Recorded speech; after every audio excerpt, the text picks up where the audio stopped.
Testing. ¿Quieres alquilar un barquito?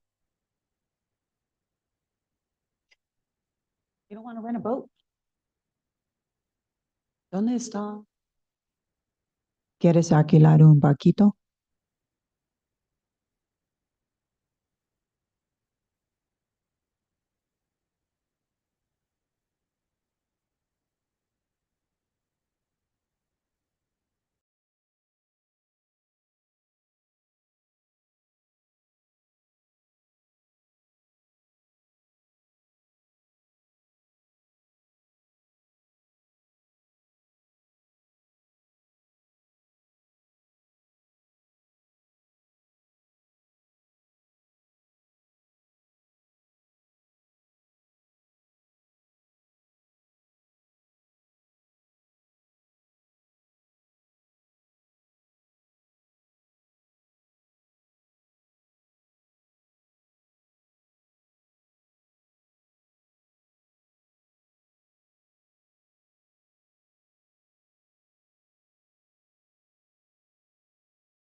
Okay.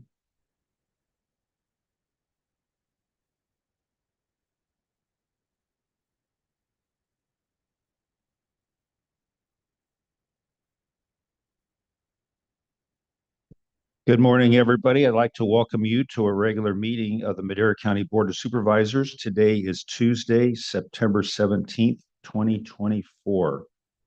Are there any additions to the agenda? Hello, Chairman, members of the board. Good morning. There are additions to the agenda.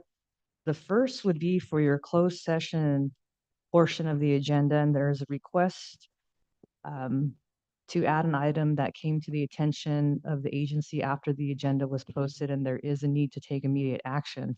That's Government Code Section 54957, Public Employee Appointment, Employment, and the title of the position is your Director of Behavioral Health Services. The second item.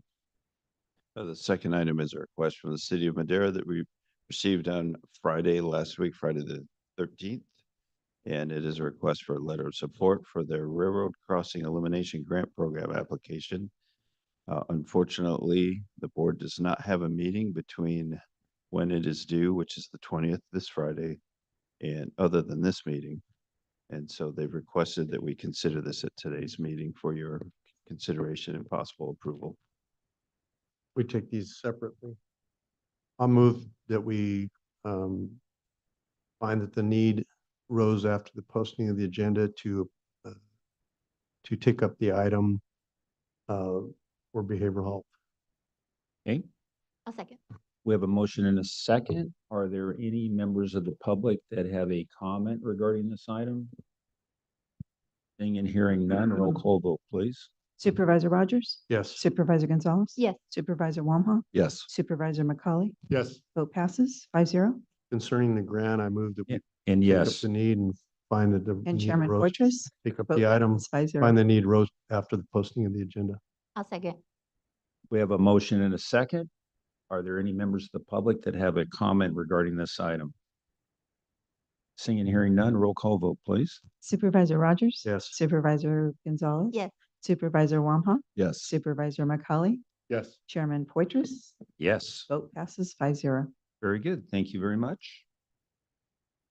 And we will now, I'm going to ask our council to read items into closed session. Thank you, Chair, members of the board. There are two existing litigation matters under Government Code Section 54956.9 subsection D1. They're both Madera County Superior Court cases. The first is Cardoza et al. Versus the County of Madera Groundwater Sustainability Agency. That is case number MCV 086218. And the other existing litigation matter is the Valley Groundwater Coalition versus the County of Madera et al. That's MCV 087677. Under Government Code Section 54957.6, you have conference with your labor negotiators. The agency designated representatives are your Director, Shanika Dixon, your Assistant County Administrative Officer, Joel Begay, your Human Resources Manager, Susan Carter, and your Human Resources Manager, Sabrina Mendez. The employee organization is all units, including unrepresented employees, all classifications, but not elected officials. There are two items under Government Code Section 54957. The first is Public Employee Performance Evaluation, and the title of that position is Agricultural Commissioner, Stiller of Weights and Measure. And the other is Public Employee Appointment Employment, and the title of the position is Director of Behavioral Health Services. Thank you. Very good. Thank you very much. Are there any members of the public that have questions or comments regarding our closed session items? Seeing and hearing none, we will move into closed session.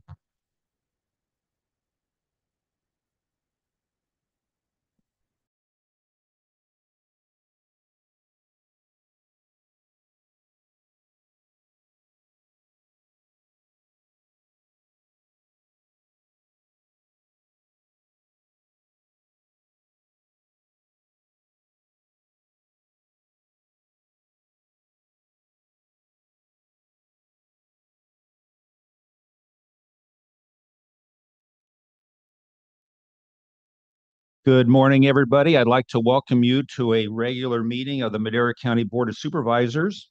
Today is Tuesday, September 17th, 2024. Council, Are there any items to report out of closed session? Chairman, members of the board, yes, there's one reportable action and one comment. The first is a reportable action on a motion by Supervisor Rogers, seconded by Supervisor Wamhoff. There was a unanimous approval 5-0 to authorize the county's Human Resources Department to begin recruitment of the Director of Behavioral Health Services position. And the comment is closed session items were not completed, and when you call for a second closed session, there are other items to discuss. Thank you. Very good. Thank you very much. At this time of the meeting, we open and close the meeting in memory of those who have passed on. Are there any individuals that any of us would like to remember at this time? Supervisor. I have two from District 2. One is Mr. John McLaughlin, who is a teacher at Churchill High for many years. Taught wood shop and metal shop, various other things. My own middle son, Austin, was in his class and just adored the man. The time they spent together, the things he taught him, he's still using today at 35 years of age. He's very involved in working with his hands in various manners, but he always speaks of John McLaughlin in very affectionate terms because he was a great man. I know that everyone in our community is suffering his loss, feels a great sense of loss because he was such a dynamic person, a bigger than life kind of guy who had just an outstanding wit and a great manner, great gentleman, a big strapping man who loved people, and everybody will miss John McLaughlin for sure. And then the other person I want to mention passed away yesterday morning. Was a lifelong friend of mine. I knew her my entire life. She was in her 90s, Mrs. Ellie Vlot. And I spent many an hour at her dinner table, breakfast, spent the night at their home. Remember every 4th of July, they used to have a big picnic on their farm. And what I remember, the big homemade swings they had on their place, and all of us children would play on their ranch, and then she'd call out. We knew it was time to eat, and what a feast we would have on the 4th of July, not excluding homemade ice cream. And she would always make sure that she made homemade peach ice cream because she knew it was my favorite. I used to sit in her peach tree and feast on the peaches there till I almost made myself sick. But she was so wonderful and gracious, and my memories of her are fond, and I'll always think of her as my second mom. So I've lost my second mom. It really hit me hard last night when I spoke to her granddaughter. But life goes on, and she's in a better place than I am.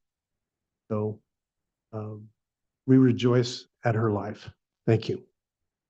Thank you. Are there any other individuals? And as always, I always like to express a tribute to those who have passed that perhaps we did not know, but have made tremendous contributions to our community nonetheless. We'll now move into our invocation and pledge of allegiance, and we have Pastor Lance Leach from Valley West Christian Center. Would everybody stand? There we go. Thank you, Chairman, supervisors, staff, and those that are here today. Let's join in prayer. Father God, we thank you so much for this beautiful county. We thank you for the big trees and the beautiful lakes that we can go to and enjoy. We thank you for the farmland that produces so much, not only for us, but for our entire nation and abroad. We thank you for the hands that toil and work so hard throughout our community in all the different areas. Our teachers who've come back to educate our children, as we've already heard of today. We thank you for them. We thank you for their gifts and talents. We thank you for our schools and pray your protections upon them day in and day out. So remind us to pray just protection over our campuses, every single one of them. God, we pray for our first responders and thank you for our firemen and our firefighters, those that are our ambulance drivers that go to and fro through our streets. Every time we hear a siren, we pray and ask for protection, safety, and God, a covering over our community for our law enforcement, sheriffs, and police. We thank you for their tireless work to keep our community safe. And we pray for peace in Madera. We have been praying, and we ask that you would continue to bring peace in this city. God, I thank you for the decisions and choices and the open doors, and even thank you for the shut doors that this body oversees. We pray for wisdom for every decision and every choice. We thank you even for the hard decisions, and we thank you for those things that make us grow as a community. Whether it costs us a little bit more, that's okay because you stretch us and you provide. Or God, when those reliefs come and those breaks come, we thank you for those as well because you look over us and you shine over us. And so we thank you for your everyday presence here in Madera, California, and the communities that oversee through this county. We thank you for each one of these cities and all those that are a part of that. And we give you thanks for that. In your name we pray. Amen. Everybody join. Ready, salute.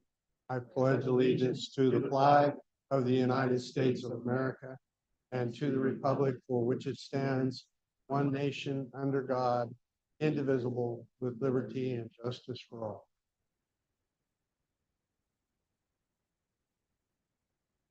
Thank you very much. We'll now move on to public comment. The first 15 minutes of each regular session are set aside for members of the public to address the board on any matter under the jurisdiction of the board, but not appearing on the agenda. The board will not take action on any items presented under public comment. Speakers are limited to 3 minutes. Anyone addressing the board is asked to print their name clearly on the speaker sheet at the podium and state their name and county of residence for the record. Clerk of the board, I know that we've had some public comments that have been distributed. What we can do is after our public comment here in house, we can perhaps we can mention what that public comment, some of the written comments we'd receive. So let's go ahead and start. Well, good morning, Connie Moreno Peraza. I'm the last 2 weeks being your director of behavioral health services. I'm just here to express my gratitude and to thank all of you, to thank our CAO, Jay, and our assistant CAO, Joe Begay, and all the staff who have helped to accomplish quite a bit here in Madera County. I'm very thankful to my partners, Chris Childers, Deborah, Sarah, Dr. Paul, all of them are here, Sheriff, and Dr. Massetti at the schools. We couldn't have done all the work that we've done to date without them. But most importantly, my staff, they're amazing. I have here Argalindo and Deborah, Deborah.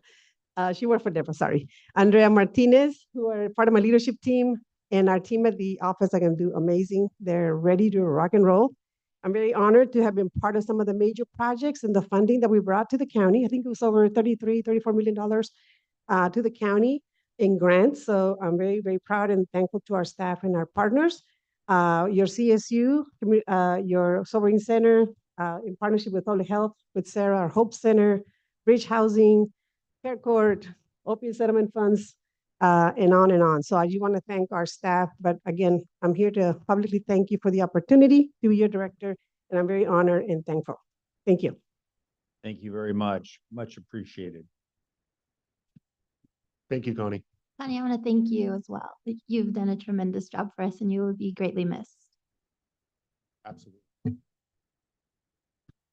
morning, Chairman Poithers, supervisors, and staff. I'm Kyle Savage, Congressman John Duarte's field representative from Madera and Fresno County. Just briefly, just wanted to provide a legislative update. Our office is proud to announce that Congressman John Duarte endorsed a new law to provide financial relief to families pursuing in vitro fertilization treatments, or IVF. The proposal, which is H.R. 9479, establishes a refundable tax credit up to $30,000 to cover IVF-related expenses, helping families achieve their dreams of having children without being burdened by the high cost of fertility treatments. A little bit of background about this is that more than 11,000 babies were born in California in 2021 using IVF, representing 2.7% of all births statewide. While 20% of large companies provide IVF benefits, many small businesses do not, leaving families to cover the cost of their own. The United States is experiencing a declining birth rate, and expanding access to IVF could help reverse this trend by making it more affordable for families. Congressman Duarte made this statement. As a strong supporter of women's rights, I firmly believe that women should have access to IVF treatments, regardless of the obstacles they face. Families in our valley deserve the best support, and this tax credit will ease the financial burden for those pursuing IVF. Helping families grow is a priority for me as a father, a husband, and your congressman. And I'm proud to support this common sense solution. The three primary seeks for this proposal is going to be create a fully refundable tax credit for IVF related medical expenses with a lifetime benefit of up to $30,000, allow taxpayers to deduct an IVF related expenses beyond the $30,000 limit, and lastly, cover a wide range of IVF related expenses, including transportation, egg retrievals and transfers, counseling, lab fees, medications, ultrasounds, and etc. Thank you guys very much for your time. Thank you very much.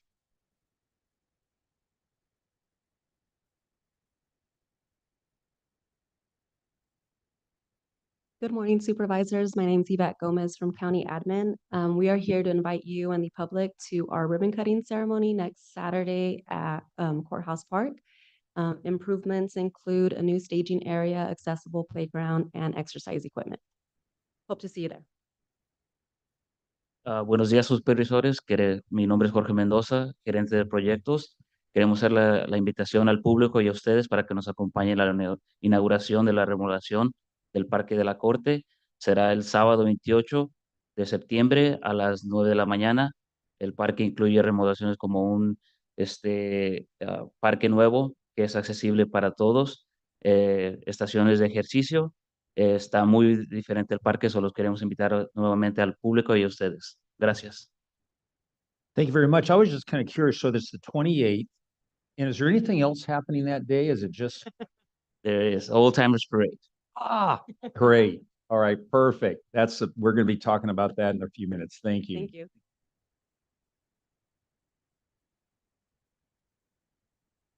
Good morning, everyone. I'm Kendall Flint with DKS Associates, back in Madera for the next 3 weeks. And I'm here to make a request.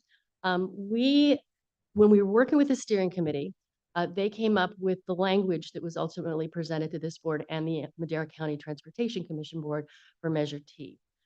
There was an interim version, and then there was a final version. In the final version that was presented to the MCTA board, there was a provision in there for 30 days at a minimum for public comment, that each agency, the county and both of the cities, would have 30-day window for people to learn about how the funds for Measure T were expected to be spent the next year. That language did not make it into the citizen initiative. And there are some in the county that think that that is an intentional choice to somehow subvert that public input. And we know that is not the case. And in fact, all of the agencies have said they fully support that. So one way that we can make sure that people understand the intention of the board and the other councils is to get a resolution that would apply now, if you will. I know you can't do it today, but if you pass a resolution that basically establishes that 30-day window for Measure T funds, that ensures that the public will have an opportunity to learn about the proposed expenditures for the next year and voice their either consent or concern about how the money is being spent. Just think this would be a very nice way for the board to reestablish the trust. There's a lot of folks out there that think that is that was intentional. We know that that's not the case. And then I also want to remind people that the measure text is in full on the website measuret-2024.com. And there's also information about the steering committee and all the actions that were taken. As you know, we did 2 polls. We had over 1,000 website visitors. We did 9 town halls and more than 35 presentations throughout the county. So there really was a great deal of input all the way around.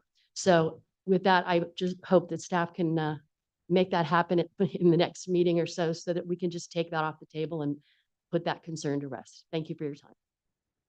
Thank you. Are there any other Yes. Mr. Chair. I just want to thank Jorge for making that presentation in Spanish. What was not mentioned is that now in the chambers, we have access to a live translation program that is called Wordly. And the reason Jorge said it in Spanish was because if you scan the link, and I don't know if anybody was going to come up and talk about this, but if you scan this, you can use your smartphone. And if you have an earpiece, it will translate it for you.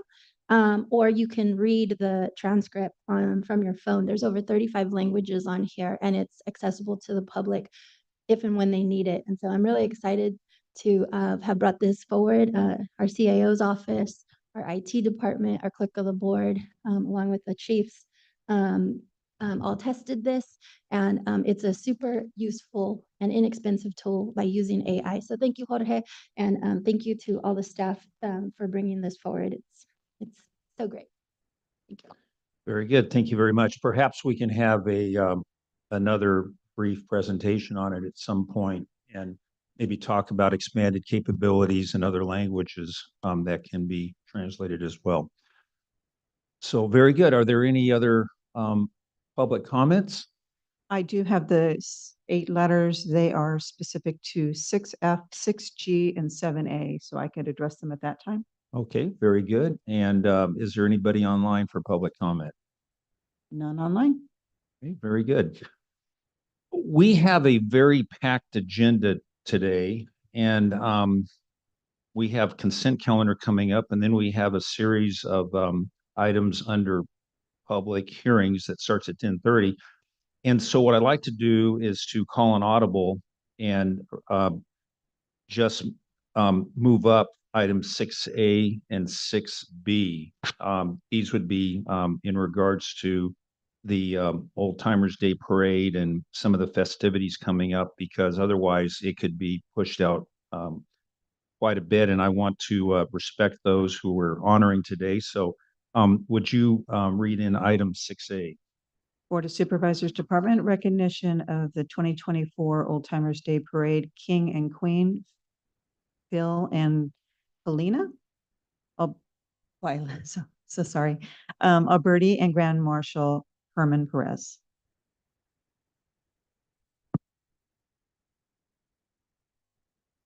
Very good. Thank you very much.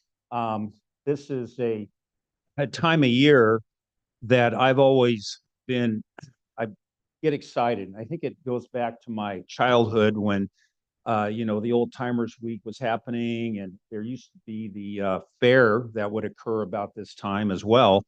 And, as a kid going to see the parade and just all the festivities that occurred. And so it's a great honor of mine to first of all, in item 6A, recognize those who were chosen to be the King and Queen and Grand Marshal of Old Timers Week. It would be actually the Grand Marshal for the parade and the King and Queen for Old Timers Week. So first of all, I would like to ask Phil and Kleina Oberti to join me and up here and come on up. And I'm going to ask you to stand right over.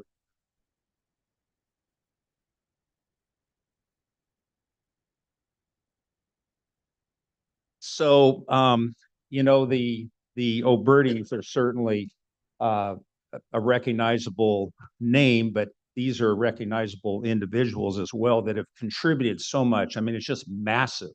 I mean, you can't even start, and so I won't. But I'll just say that many of their contributions were in downtown and are in downtown Madera, which is so appropriate because that's where the Old Timers Day Parade is. And of course, Kleina is from the famous Lion family, and her dad and others, again, served on Madera City Council, was the mayor, and 16 years, absolutely right on there. And, great friend of my folks. And again, just so giving and so wonderful. So it's so appropriate that the Obertis would be honored here today. Phil and Klein, is there anything you'd like to mention?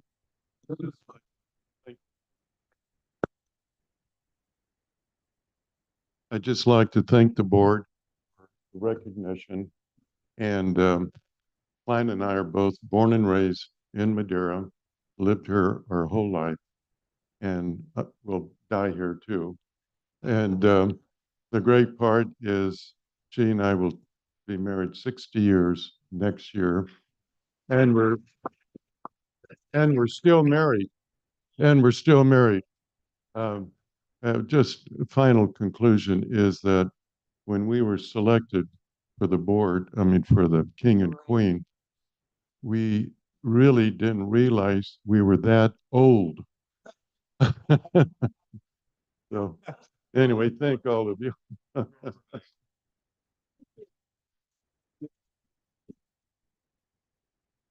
So don't go away, be right there, and we have a certificate for you. But I'd also now like to call up my good friend Herman Perez.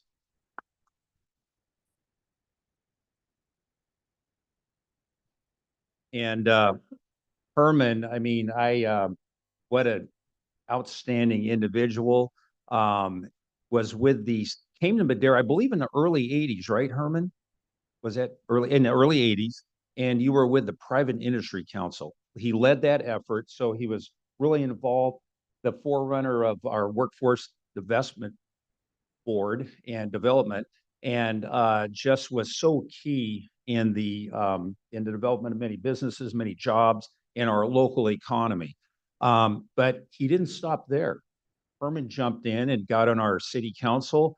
He was mayor twice, three times. Oh, once. It seemed like you were mayor more than that, but what an influence, see, that he had there. But he's also been involved in private industry as an individual, working in manufacturing, and just the contributions are just many and immense. And it's so appropriate that we have these three individuals here today because of the contributions that they have made to our community. So what I'll do, are there any individuals, we'll make this public comment. So are there any individuals have anything else to say about how wonderful our recipients are here today? You look familiar. Good morning, Chairman, and the board. Um,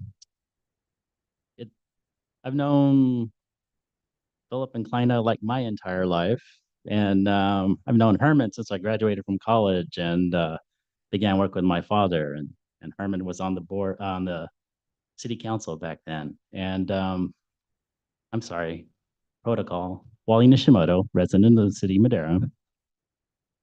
Um, And today I'm here representing the Madera Evening Lions Club. And the Friday before Old Timers Day, so Friday, September 27th, Madera Evening Lions Club hosts a dinner dance in honor of Madera's Old Timers Day King and Queen and the Grand Marshal. And so if you have not gotten tickets yet, I have a few available with me, and they're also available if you Google Madera Evening Lions Club and maybe Old Timers Day. It might come together. Otherwise, just reach out to me and we can get you tickets. So happy you've all been selected for these positions. Thank you. Thank you, Wally. And with that, what I'd like to do is ask my colleagues to join me here. And what we'll do is we'll get a picture in front of the podium, or actually in front of the dais.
We'll now move on to item 6B. Board of Supervisors Department, proclamation recognizing the week of September 23rd through September 28th, 2024 as Madera County Old Timers Day Week, or excuse me, Old Timers Week. There you go. Thank you.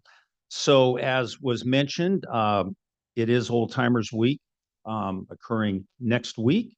And we'll have many activities, as we talked about, culminating in not only the Friday night dinner dance, but then the activities on the 28th.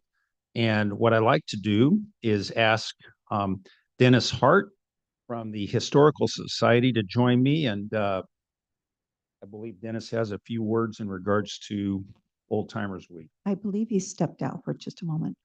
Yes. So Dennis has stepped out for a few minutes, but that's okay because we will make sure that he gets a proclamation. Also, I'd like to recognize, these activities and parades and community events don't occur for free. And I'd like to thank today PG&E as a pioneer sponsor of the 2024 Old Timers Day Parade. And I have a certificate of recognition I'd like to present to Nathan Alonso. Is Nathan here? That's okay. Any other people from PG&E? Any PG&E ratepayers? No. Anyway, so thank you, Nathan. Thank you, PG&E, and we appreciate all you do. Thank you, Historical Society, and we will present these proclamations later on. Very good. Thank you.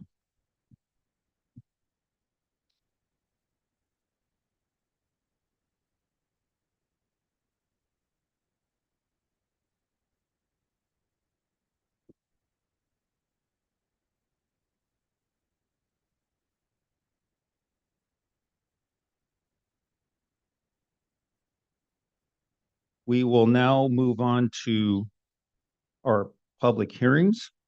It is 10:30. We'll move to item 7A.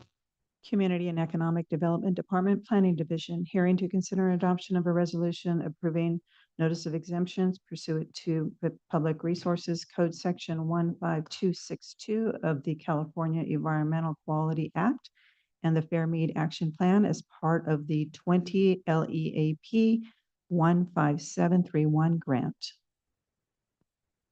Good morning, Mr. Chairman, members of the board, Jamie Bax with Community and Economic Development.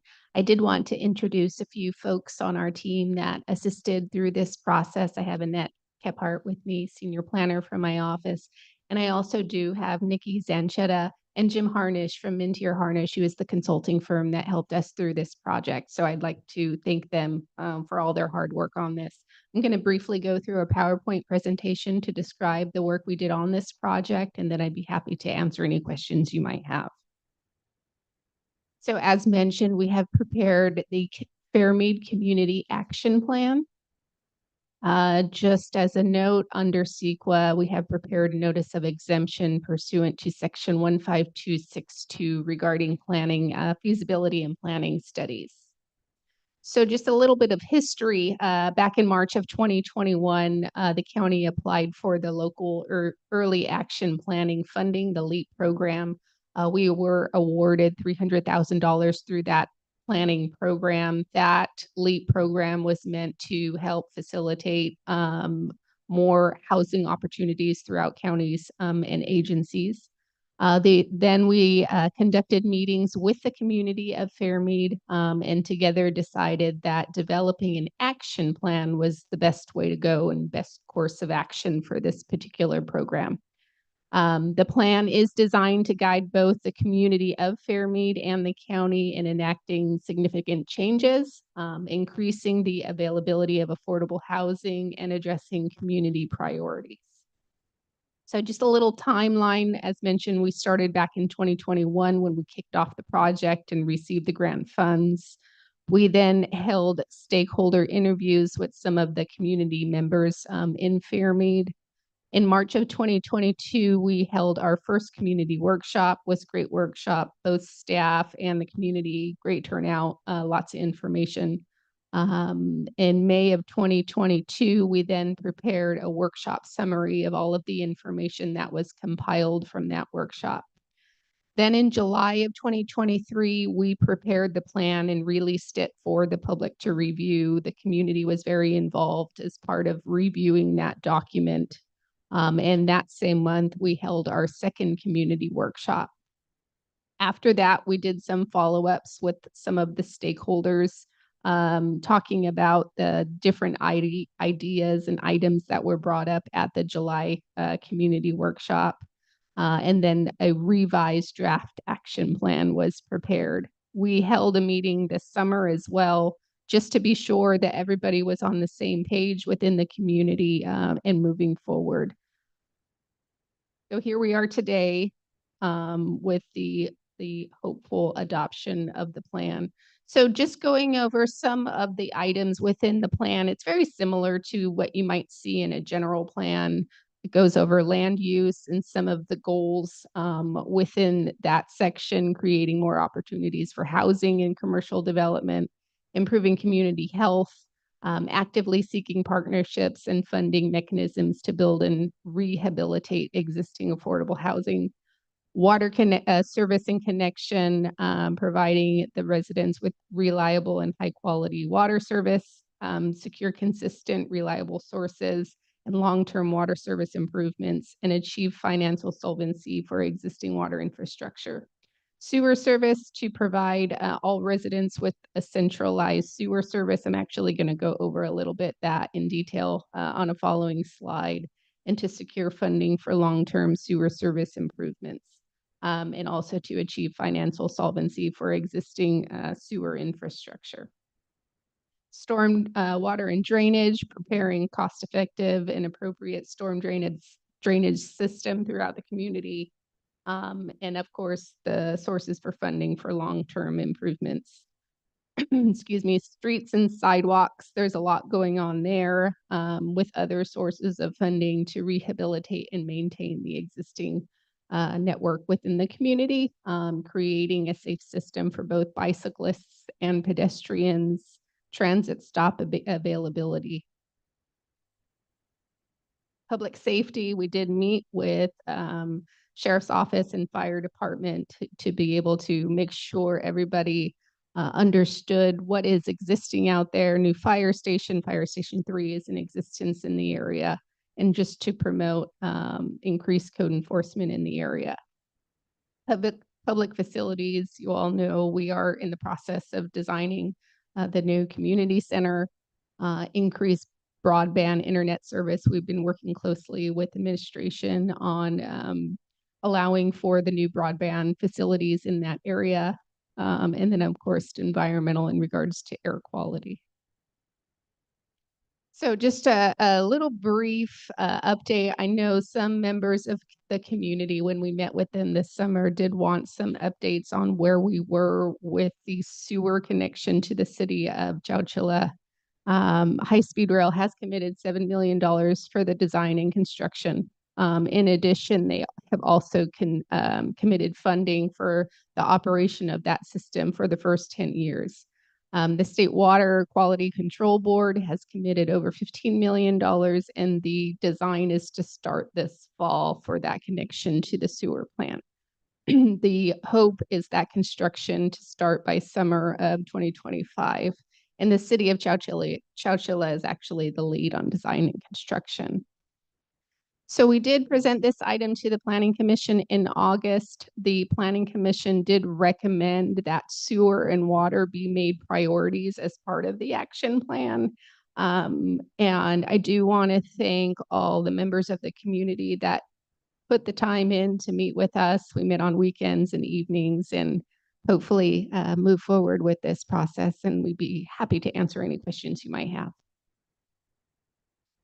Well, I'd just like to mention, thank you so much. It's Madera County has been, I think, over the top in terms of outreach, and probably more than any other community in our county. And you've gone through and again, countless hours and meetings and we've got the grants and the high-speed rail thing. So, I mean, it's been an outstanding effort by our staff, and thank you so much for all you've done. Are there any comments from my colleagues? Ditto on your words. You codified it exactly. A great effort's gone into it. I want to thank Jamie and her staff for continuing to push forward on this. This has been a long time coming, and for you to reach a great, not the finish line, but almost like the starting line, really. So it's really going to be a big deal for that community, for the Fairmead community. And I've been in contact with the city of Chowchilla since inception of the concept of the connection. And I've been hoping that it would move forward sooner than later because the costs continue to escalate, and the contribution of the high-speed rail and the Water Resources Board needs to be stretched as far as it can be stretched. So my thoughts would be move with all speed, and I appreciate your contributions to me. Thank you. Thank you. So it's no pun, high-speed, all-speed, high-speed rail. Yeah. So very good. Are there any other comments from my colleagues? If not, this is a public hearing. I'd like to open this up to members of the public to provide comments in regards to this item. I believe we have somebody online. Let's go ahead and go there. Go ahead, Dan. Can you hear me okay? Yes. Thank you. Dan Metz, Madera County. Mr. Chairman, I have a couple of questions that probably should be directed to Jamie, but however you prefer to answer them, that would be okay. Yeah, we'll have her, whatever the questions are, we'll have her contact you probably offline. Okay. The questions are the agenda item submittal references two items. One is exemptions, and the other is the action plan. I heard a lot about the action plan, but I'm curious what the exemptions are. Second is there were 3 community workshops mentioned on the timeline, and I'm curious how many attendees were at each of those workshops. And then the third question is about item D on the resolution, which says negative impacts were considered. And I'm curious what those negative impacts were and how they were resolved. Thank you. Okay, very good. Are there any other comments from the public? We have the one letter that was received from Leadership Council of Justice and Accountability regarding this item, the Fairmead Action Plan, and this letter will go straight to the record. Okay, thank you. Good morning, supervisors. Good morning, everyone. I'd like to start off how some of the supervisors started. Thank you to Jamie and Annette. Like you said, there were weekends, long afternoons that have gone into this, so we really appreciate all the work that has been implemented. And in honor of this work, again, I would just like to continue to incorporate some of the feedback and remaining comments from residents that we have heard while working together on the Fairmead Action Plan. As the result of the Planning Commission meeting that happened on August 6th, they recommended that water and sewer projects be made a priority. Excuse me, could you give us your name and county of residence? Yes, thank you, sir. My name's Andrea Uribe. I'm a policy advocate for Leadership Council. I reside in the county of Fresno, and through my position, I host monthly workshops in the community of Lavina, participate in board meetings, and I'm an active participant in Fairmead Community and Friends events. Okay, very good. Yeah, we just needed those 2 items. It's a definition of a public comment. Thank you, sir. So as I was saying, as a result of the Planning Commission's recommendations, we'd like to highlight some of the comments that we had made for water programs. And this included reinstating a program that had been previously recommended to have a grants committee to look for funding for water programs. Moving some programs to a phase 2 timeline rather than a phase 4 or as soon as possible so that residents can have clear commitments for Action WSC 3. add a clear time-bound action regarding the installation of water meters. This is a program that community members have been looking forward to and are looking for a clear update on where the program stands. Out of the creation of a water ratepayer assistance program in Fairmead, and conduct an outreach in Fairmead to see what ratepayer assistance resources are needed and how residents could sign up for them. Additionally, Fairmead Community and Friends has been an active participant as a nonprofit. However, their organization consists of volunteer hours. So for these reasons, they would like to reinstate that they would like to be a stakeholder and not a responsible agency. And they would like to see community engagement to continue to participate to exist in the ways in which it has existed for the Fairmead Action Plan and the ways it has developed, including in-person meetings, mailed flyers, with translation services at meetings, and to continue a clear line of communication with Fairmead Community and Friends so that everyone can be on the same page. Our comment letter also goes into more recommendations that we've been raising for environmental programs and to include programs that would ensure that a buffer zone is created in Fairmead to create distance between agricultural zones and residential areas. And thank you again to Fairmead Community and Friends and the Planning Department. Okay, thank you. Are there any other comments from the public? This is a public hearing. Hearing seeing none, we will close the public hearing and bring the item back for action. I move to approve item 7A, 1 and 2.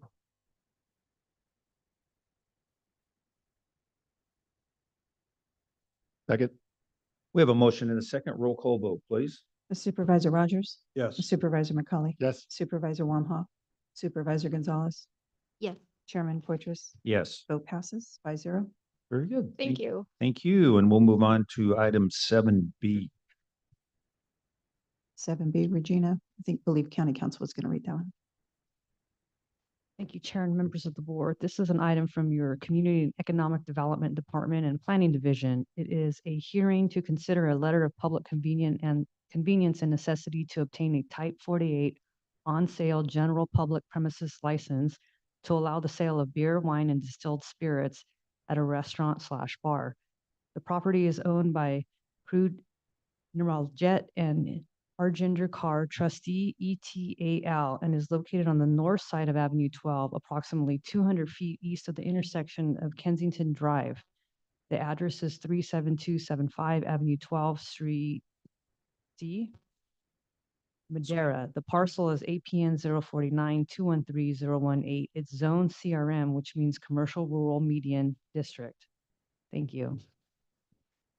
Thank you, Mr. Chairman, members of the board. Jamie Bax again with Community and Economic Development. I'm just going to briefly go through this request. Again, it is a request for a letter of convenience and necessity at an existing facility.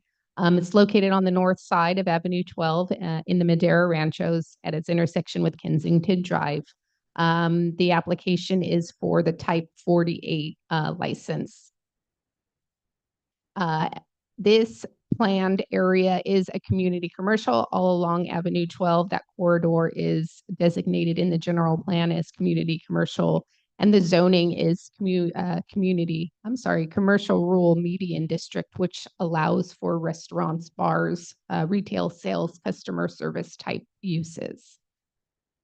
This is within Census Tract 5.09. It's quite a large area that covers the majority of the northern Madera Ranchos and Bonadelli Ranchos. And as you can see, as we zoom in, there are other licenses within a 2-mile radius. However, the majority of those are off-sale licenses, meaning that you would go to the store, purchase, and take away to consume elsewhere, such as a grocery store, gas station, liquor store. Just an enlarged area. As you can see there, the majority of those licenses are for gas stations and markets, supermarkets in that area. Again, Type 48 type license authorizes the sale of beer, wine, and distilled spirits at the restaurant, and the Alcohol Bureau, beverage control at the state level does require this letter of public convenience and necessity. There are currently 5 licenses allowed within that census tract and 6 have been issued. Again, as mentioned, this is an existing facility. It's simply a change in ownership of that bar.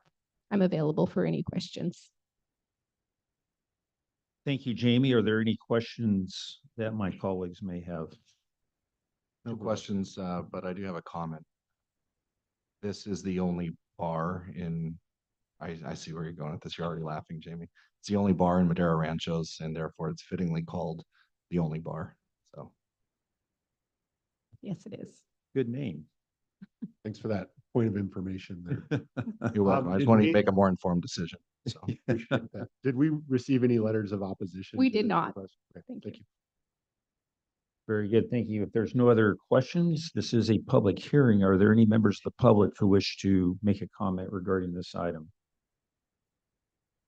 Seeing and hearing none, we'll bring the item back for action. I move to approve. Second. We have a motion and a second. Roll call vote, please. Supervisor Warmhoff, Yes. Supervisor McCauley, Yes. Supervisor Rogers, Yes. Supervisor Gonzalez. Yes. Chairman Poitras. Yes. Vote passes 5-0. Thank you. Thank you. We'll move on to our GSA report, item 8A. Board of Supervisors, Groundwater Sustainability Agency, Water and Natural Resources Department, update by staff on rate alternative survey for the Madera County Groundwater Sustainability Agency and the Madera Subbasin.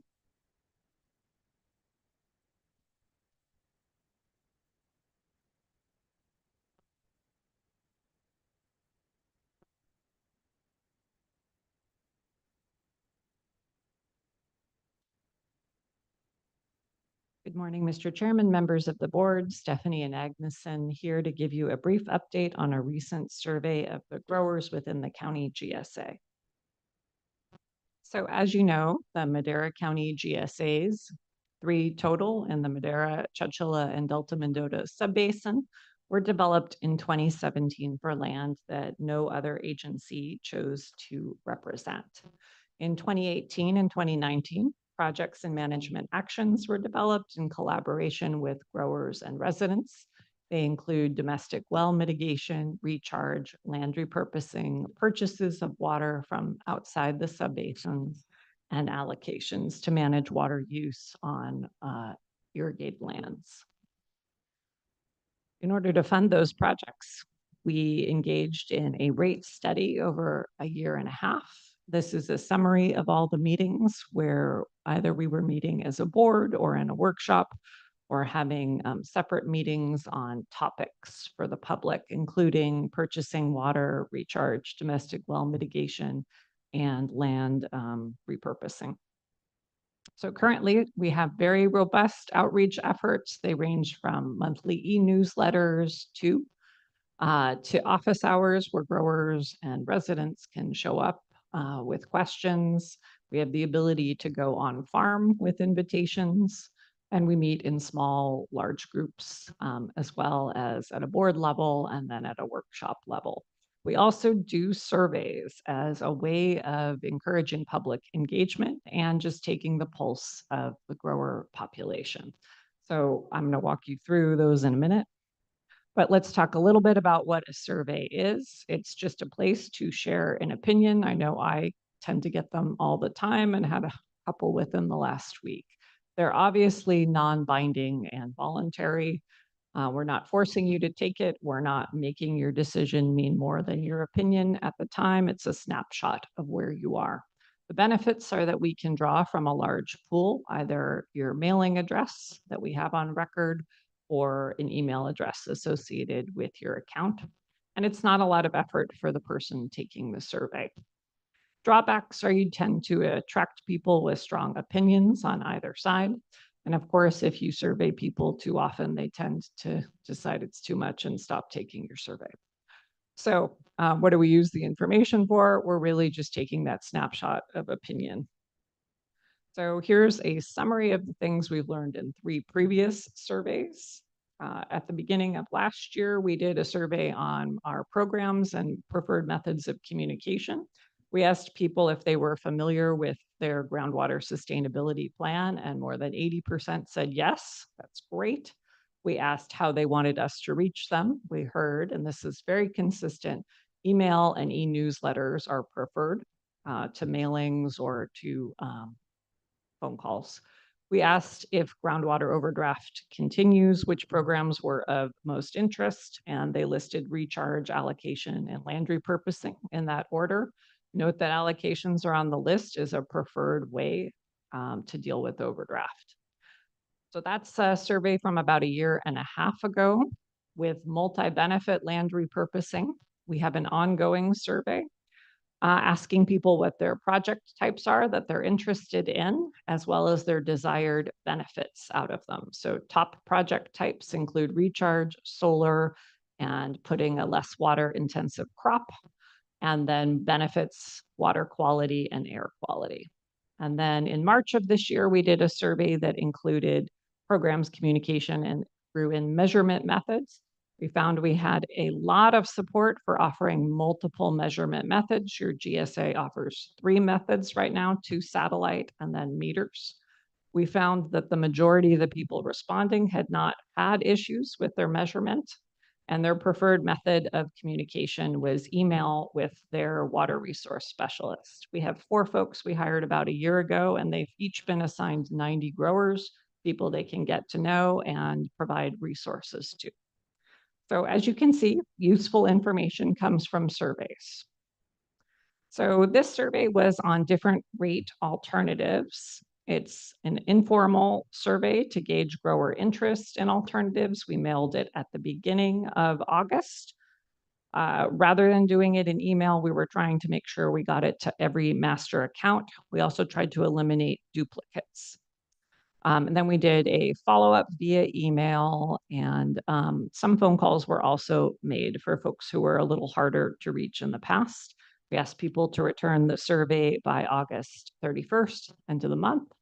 And of course, the survey was 1 page. We put all of the additional information where the big blue arrow is on MaderaCountyWater.com under alternatives. So that included information on how the rates were calculated and the purpose of the survey. So here's the first results. These are folks who filled out the survey and checked one of the 4 boxes. So the first rate is alternative 1, paying only for domestic well mitigation. Second rate is a little bit of programs. Third rate is a more robust program suite.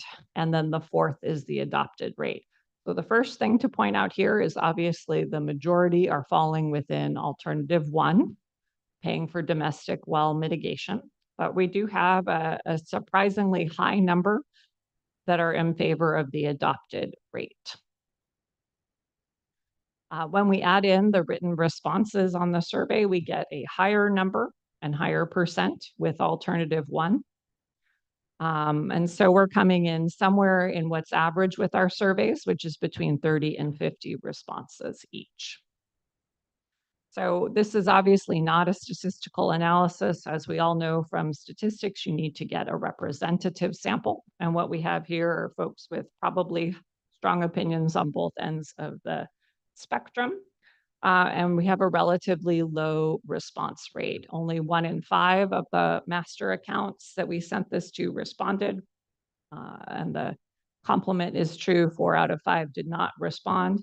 Some preliminary analysis suggests we're getting folks with larger farms and operations who may have someone who is tasked with being a water manager and responding. So this is your update on the survey. This doesn't intend to go any further, but I thought it would be helpful to circle back with you on this. Thank you, and happy to answer any questions. Thank you very much, Stephanie. Great comments. And we have a comment from Supervisor Rogers. Yeah, I want to thank you for the survey. Thank you for the effort. I want to state that I am really deeply disappointed that there was a large effort to discourage responses to the survey. And what that does for me is it hides your feelings from me, your information from me that I can use to make decisions. Surveys are for to get your input. That input is an American process. Redress of grievance. Come on, redress your grievance so I'll know what to do. But if you want me just to make decisions for you, that's, that's what you're going to get if you don't comment. And it's really important to respond to these surveys. Don't become emotional about a survey. Survey is, we're reaching out, asking for your input. I think I've stated to several groups, if you want something different, tell us. If you want to help your own future, respond to this survey, develop a solution, develop an answer. Many of these people are in an industry they know much better than any of us up here, with the exception of maybe Rob, who is in it himself. We can't know every in and out, so we're relying on your input to help guide us. So please, next time we ask for a survey, respond. There are no consequences to responding. There are greater consequences to not responding. So I think that's really important to understand. Thank you. Thank you very much. I think about the old English folktale, Chicken Little. Chicken Little had an acorn fall on his or her head and made the statement, "The sky is falling." That's exactly what happened when the survey went out. The survey went out, and there were certain groups that sounded the alarm that the county was going to be moving on in some direction based on the survey and without any backup or anything like that. And it was, Supervisor Rogers mentioned, it was simply a survey. All it did was incite panic and in others, and we did not get the results we wanted to. We were just simply looking for direction. What are people thinking about out there? But instead, one group in particular, in fact, they were here, they made a public comment about a month ago when it came out. It was very discouraging because we've worked with these folks and we've developed a measure of trust. And for that to occur was just unbelievable. It was outside the bounds of what I would say being reasonable. So it's, again, in the future, it's all about just getting information. It's not about something that is a document, that's something that you have to live with. It's to get information. It's the beginning of a process. And also, we were accused in this survey of not having information or not having data. Well, a couple of the data points, absolutely, because we're not going to spend hundreds of thousands of dollars getting backup for just a general opinion on a couple of areas. But there were two areas, two of the choices that we have complete data with. One was the 246 an acre, which is already what's law right now. The second one was the domestic well mitigation. We put it out at $65 for an acre for just simply domestic well mitigation. We had talked incessantly ad nauseum with others about the cost of this. In fact, this group had come out with data that suggests that maybe that would be more like $70 to $75 an acre, whereas in this particular case, we actually came in with a lower cost, again, an estimate, just to kind of get an idea. So I would hope in the future that, again, there's not this hysterical reaction because it's coming from the county. We're just simply looking for data. Pick up the phone, ask us. So with that, are there any other comments from my colleagues? Yeah, Yes. Mr. Chair, I have a comment, and I hear what you're saying along with Supervisor Rogers, but I want to encourage staff to continue to communicate and do this outreach and to build those relationships, because that's what's going to be key to building that trust. And I know that, there's been a great effort, but I want to emphasize that I'm committed to building these relationships to getting somewhere, because we can keep bumping heads and going at it, but that's not going to create any outcome. So I encourage staff to do so. Well said, Supervisor. I agree 100%. We're going to continue in the effort to reach out and get information. And I'd like to remind everybody too that we didn't pass $247. The constituents did. it's not, these things are not based on a singular decision of this group up here. We had an advisory committee who came up with that number, made up of farmers. And so, you know, I implore you, get beyond the idea that there's some sinister reason that we do anything up here, and work with us. Be your own best friend and come up with a plan, a solution. Tell us what you think so we can implement something that's workable and not destructive. Thank you. Chair, if I may, just real quick, I want to jump in.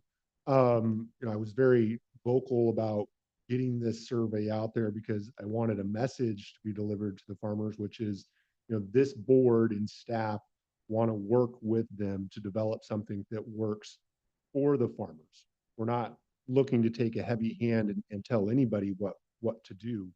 But, you know, I think it's really easy for us to be disappointed in a response from a particular group.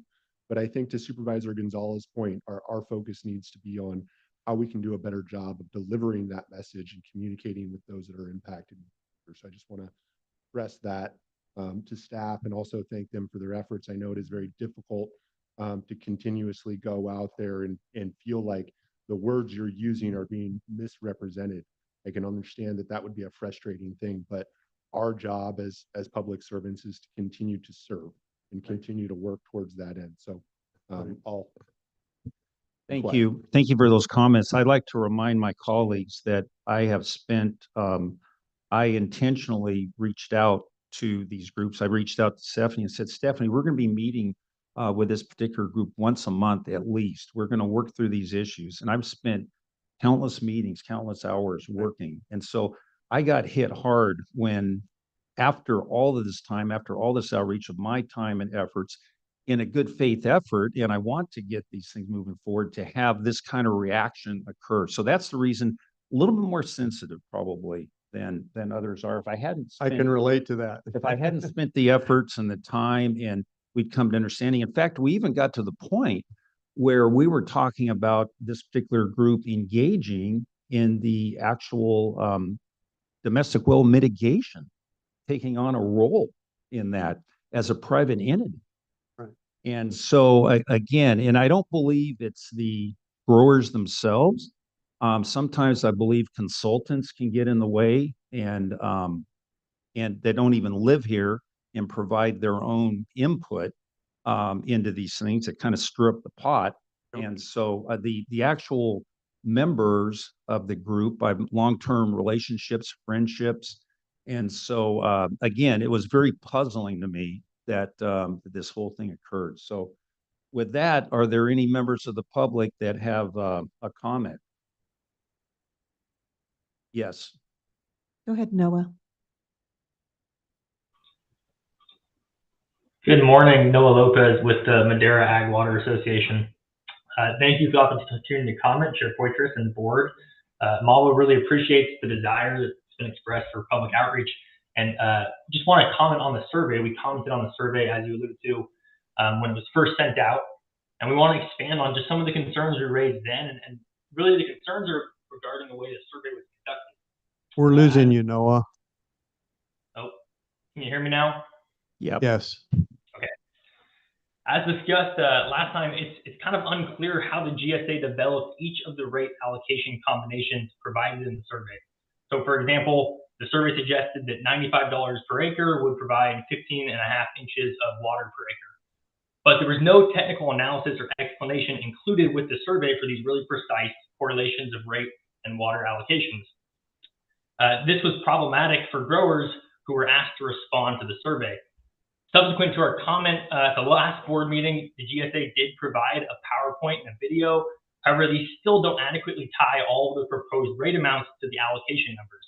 And in any event, this information was provided about a week after the survey was already received by growers, meaning that many had already submitted responses and never even knew further information was provided. The results of the survey, I think, would have been more useful had growers been given adequate information along with the survey to begin with. Another piece of information that was lacking in the survey the concern we raised last time, and I think that should still be considered, is that the survey didn't explain what the GSA planned to do with the survey results. The survey was simply sent out and it didn't make clear how it would fit into this larger question regarding the injunction and possible GSP fee reductions. So the purpose of the survey was understandably confusing for growers, and we heard that frustration from a lot of our members. Our membership met and talked about this, and we're voicing those opinions now, or those discussions now. Another frustration that resulted from the survey was that it didn't include the one rate option that MAWA actually did suggest in the meetings that you were talking about, Chair Poitras. That would be a rate to cover domestic well mitigation only, as well as some limited funding to support recharge. This option was developed with input from MAWA members through MAWA member meetings, and at a May 29th meeting with the GSA, MAWA encouraged the GSA to consider this option. When the survey came out, it didn't include this approach, and it kind of exacerbated some frustration. Finally, just as we've mentioned times before, when discussing any SGMA fees in Madera, it's imperative that the GSA provide robust financial transparency. Growers are still hoping to see a detailed financial report of the income and expenditures of the GSA, and this includes the income from the $27 per acre GSA fee that's collected annually. Providing this information would be very helpful in these discussions about more and future fees. MAWA's goal is to see successful SGMA implementation in Madera County, and our members believe that open and transparent communication is important for growers and is vital in that effort. GSP fees will greatly affect growers, and MAWA would like to see additional outreach and opportunities for input regarding future fees. So thank you for the opportunity to comment, and we appreciate the desire for public outreach. Is there any other public comment? We have one more online. Uh-huh. Go ahead, Devin. Yes, Devin Avilas with Agro Cooperative, not only a previous chair of the advisory committee, but also a grower in Madera County and a board member of Madera Ag Water Association. To both Supervisor Poitras and Supervisor Rogers, who we have met with specifically, to say that we as MAWA have had all the stuff handled. You've sat in the room, yes, Rob, but can you explain to us what you have done from those meetings? We are still waiting for budget and financial information that has not been received. So you have sat in meetings, but to sit and listen is one thing. We want results. We as members, as farmers, as agricultural community are very frustrated with the supervisors. We are not seeing, we're not getting our return on our investment. So the frustration is very high. So to say that you're sitting there and can't understand why growers are pushing back on surveys, that is a direct reflection of their trust in you as supervisors. Wear that, own that. I respect Supervisor Gonzalez, Supervisor McCauley for speaking out and saying, hey, we have constituents who have elected us to listen and continue with outreach. Your outreach is not working. The results are not working. We continue to want to work with you, but the problem is when we meet, we don't get any responses. We do not get information back. How do you expect that to continue? No, we do not have any trust in you. Supervisor Poitras, to be quite honest, I will not speak on behalf of MAWA, but I'll speak on behalf of myself and our organization. I have no desire to meet with you anymore. I do not, because of the fact there have not been any results. You say you want to meet, and we do, but we don't see a finished product.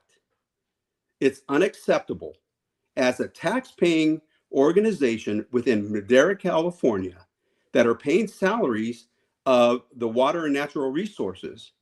We expect more response and a quicker turnaround time. Thank you for your time. Is there any other public comment? Very good. Stephanie, are we done with our presentation? Yes, I had a few brief thoughts. Okay.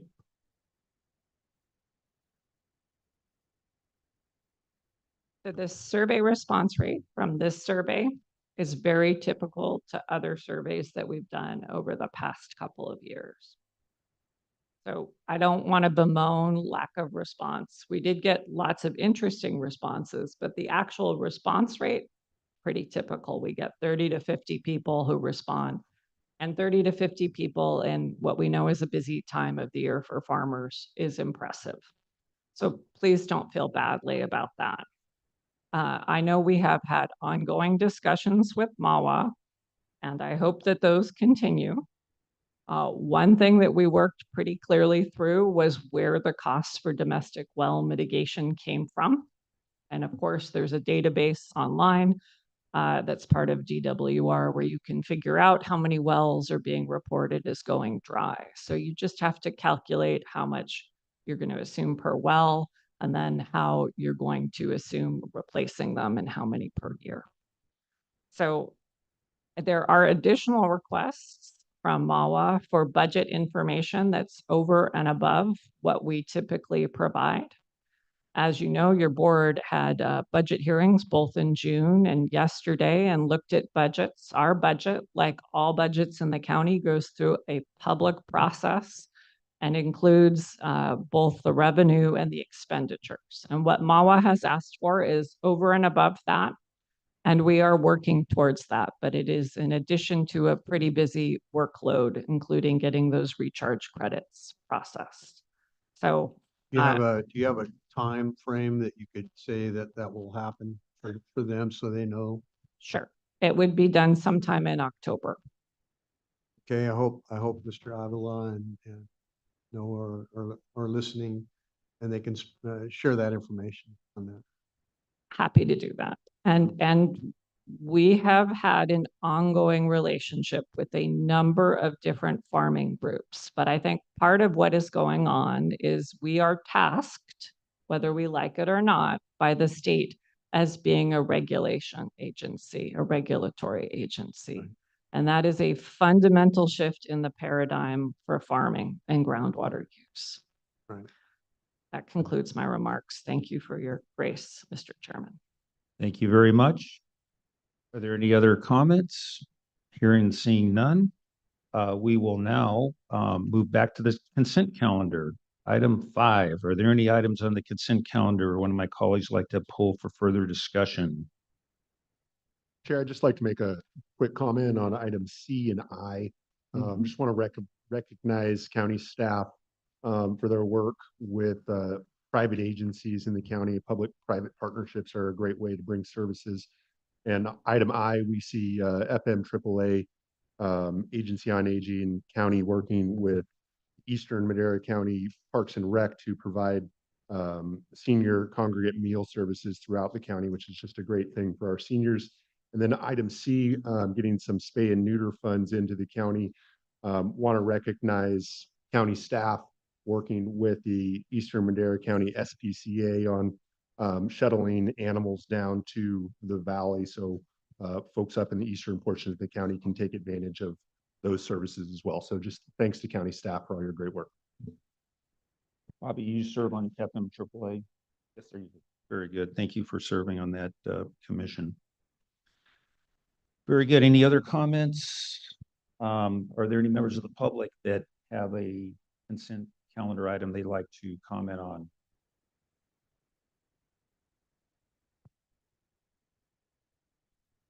Looks like somebody's conferring. All right. Anybody online? No comments online. Okay.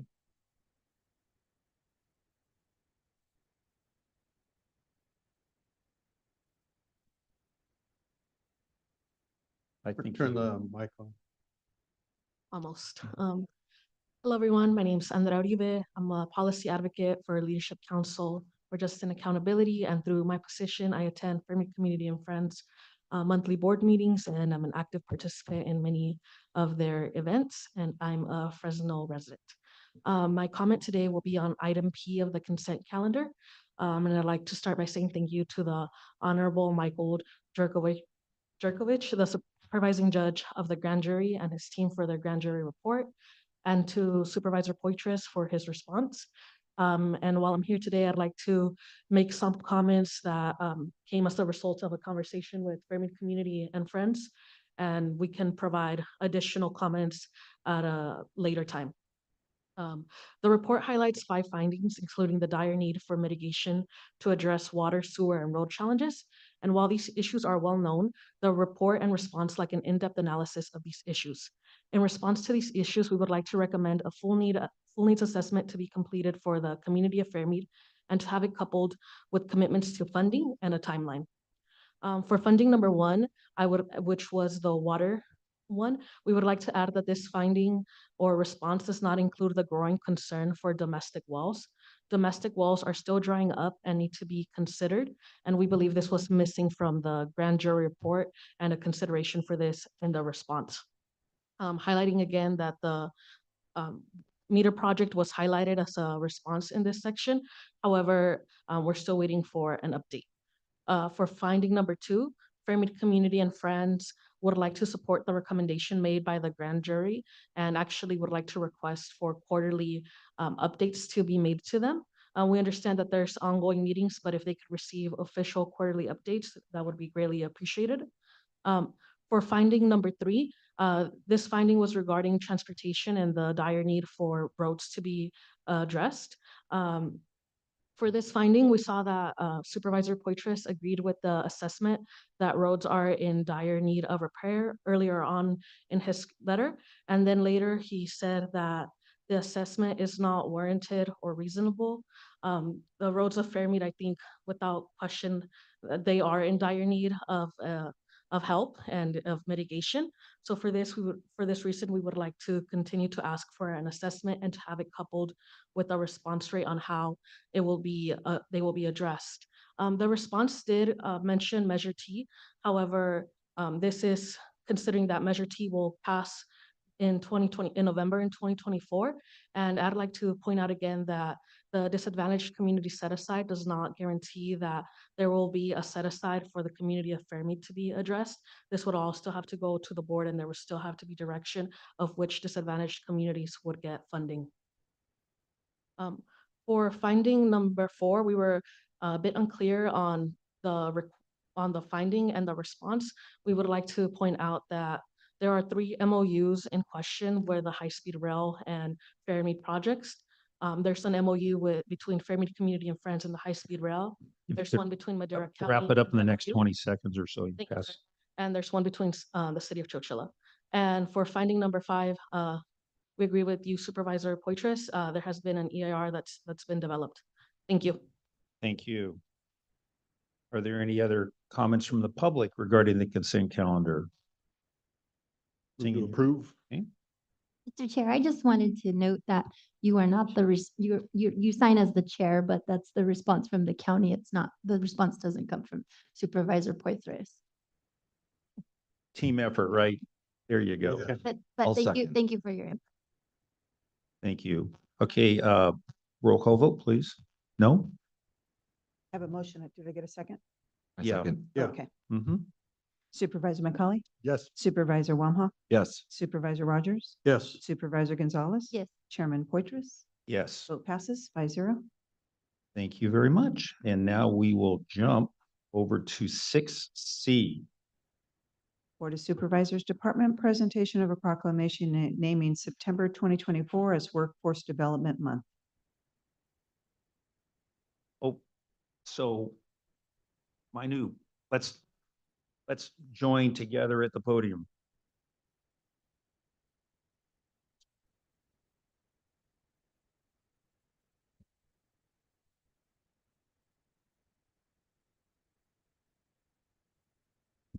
Well, good morning, everybody, and I'd like to introduce Minu Vang. She's the Executive Director of Workforce Development, and we have some key staff here as well, and we're going to be celebrating the month of Workforce Development. Of course, it occurs every day, right?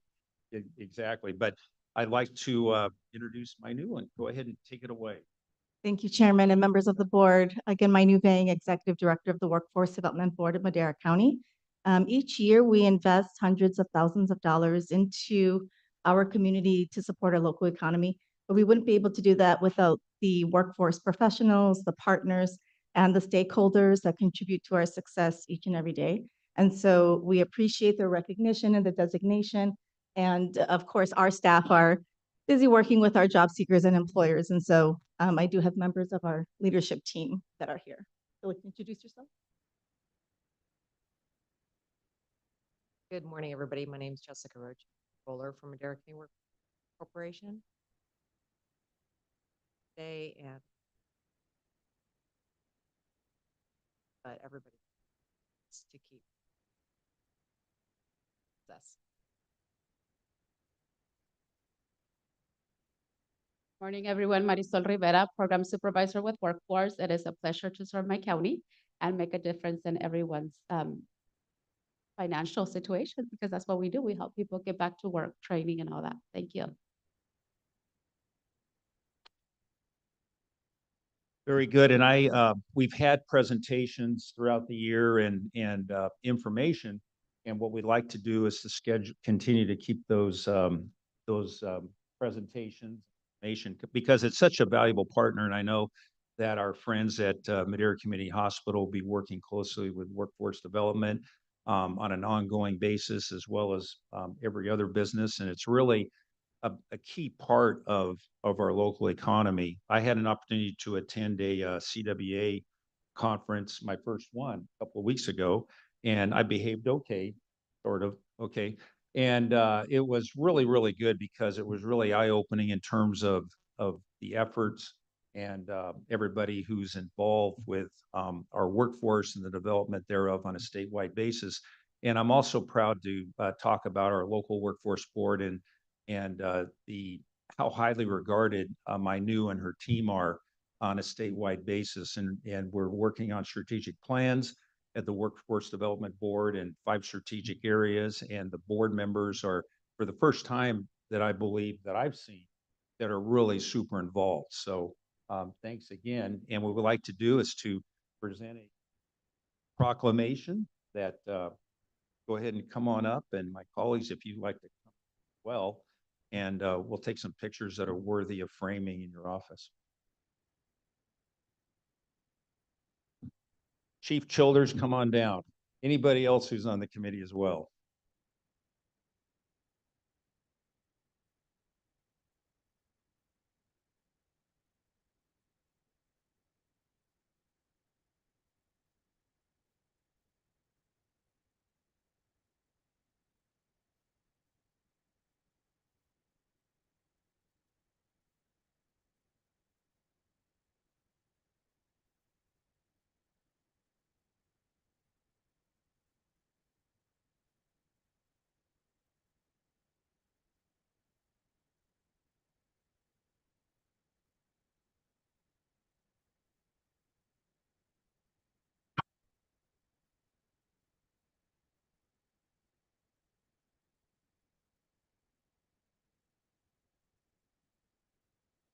Okay, and the hits just keep on coming. We have an opportunity moving to 6D for an introduction and a presentation.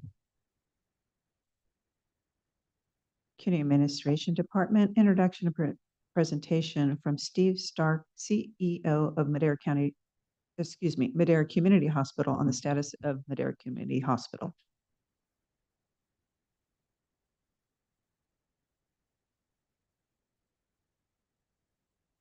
Well, good morning. Thank you, supervisors, for the invitation. My pleasure to welcome you. My name is Steve Stark. I am a resident now of Madera County. So I'm going to spend just a few minutes explaining some of the things that we've got going on at Madera Community Hospital. I first want to recognize our partners at Workforce Development. I've worked with them over the last few weeks, and we just learned that they received an extension to a workforce development grant that they'll provide the hospital to help us train some of the entry-level, maybe untrained workers. And so we're really grateful that they were able to apply and receive that extension. It'll go a long way to help us with our reopening plan. So thank you. Thank you all for that. It's good seeing you. So a little bit of things that are going on right now. You see a lot of activity on the outside. We've got a lot of construction, and really it's renovation and upgrades, sort of long overdue upgrades in some cases. And we had gotten feedback in our community about why are we doing some of these things? Why not just open? I wish it was that quick, but unfortunately, some parts of the building didn't meet all of the ADA requirements necessary now to reopen. So once the hospital closed, a lot of this is getting new accreditation, new licensing, new permits, and much of that requires updates to really an old building. So much of the work that you see is a requirement for us to receive our certificates of occupancy. So a lot of that work is underway. We expect it to complete over the next few weeks. I've got a timeline I'll go through with you quickly, but that's sort of what you're seeing right now. So some of these photos are the hospital. You see some palm trees going up to really make the place look nice and new and refreshed. We are calling the new Madera Community Hospital the new and improved. And so I think you'll be real delighted, especially if you'd like to come and see it in person. You'll see a lot of nice upgrades to the hospital. So some of the things that we're working through right now is the licensing requirements. So the hospital, while it has sat empty for 2 years, nearly 2 years, things have to be relicensed as though it's a brand new hospital. So some of this we're waiting on various state and local and federal government agencies. So the hospital licenses that are required from CMS, Centers for Medicare and Medicaid Services, those are waiting on the hospital to reopen. And we have to admit a certain amount of patients before we can schedule them to come and do the survey. So you'll see that the federal license is also waiting on that. So we need 30 admitted patients before they can come on site and do the survey. So we have to operate the hospital as though we're open, which we will be, and admit 30 patients before they will come and do the final survey to give us a number that we can then start billing and creating a financial model for. We have the rural health clinic license, which is also waiting on the hospital license. The clinics are a department of the hospital, so we have to have a hospital license before those get licensed. We have a pharmacy license, which is really what I would consider the big major license that we're waiting on. That particular license ties up our DEA license and many other licenses that are required. We've made a lot of progress just in the last few days. We're optimistic that by October 2nd, we will receive our pharmacy license. And that really gives us the ability to finalize our go live date. We've been real cautious with our go live date. I'll get to an anecdotal date in a moment, but it's so reliant on that pharmacy license. We've got some other licenses there as well. Some of these will be easy. We're planning on the kitchen license within the next couple of weeks. Accreditation, we are scheduling a survey that will happen after the first of the year, and that will give us our accreditation back, which is necessary so we can get good payers and good reimbursement from the insurance companies that will accept. So some of the key priorities is really to build local partnerships. Madera is 10 times larger than the largest city I've ever lived in. And so I believe in supporting local. I'm certain that being local community hospital, we're going to rely on our community just like we know the community will rely on us. So we are going to build strong local partnerships. We want to really recruit top-notch quality doctors and providers. As a newcomer, I've been in Madera now a month and 1 day. I've heard that the hospital had a reputation of sort of rent-a-doc and rent-a-nurse and some of those stigmas around, sometimes what it takes to provide care for your community. And sometimes those rent-a-doctors do not provide the same level of local loyalty and support that we strive to open with. So we want to really recruit excellent people across the board. We want to be an employer of choice.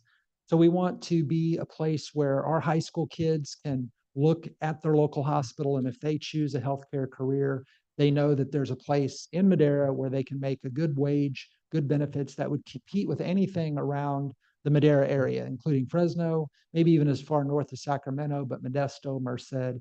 Our kids should not have to go to the Bay to make good money or even to Fresno to make good money. They can make it right here. So we want to really be known as an employer of choice. So we will phase in a plan to try to become that. We want to have lower ER wait times. The ER in Madera is really busy. It was busy before it closed.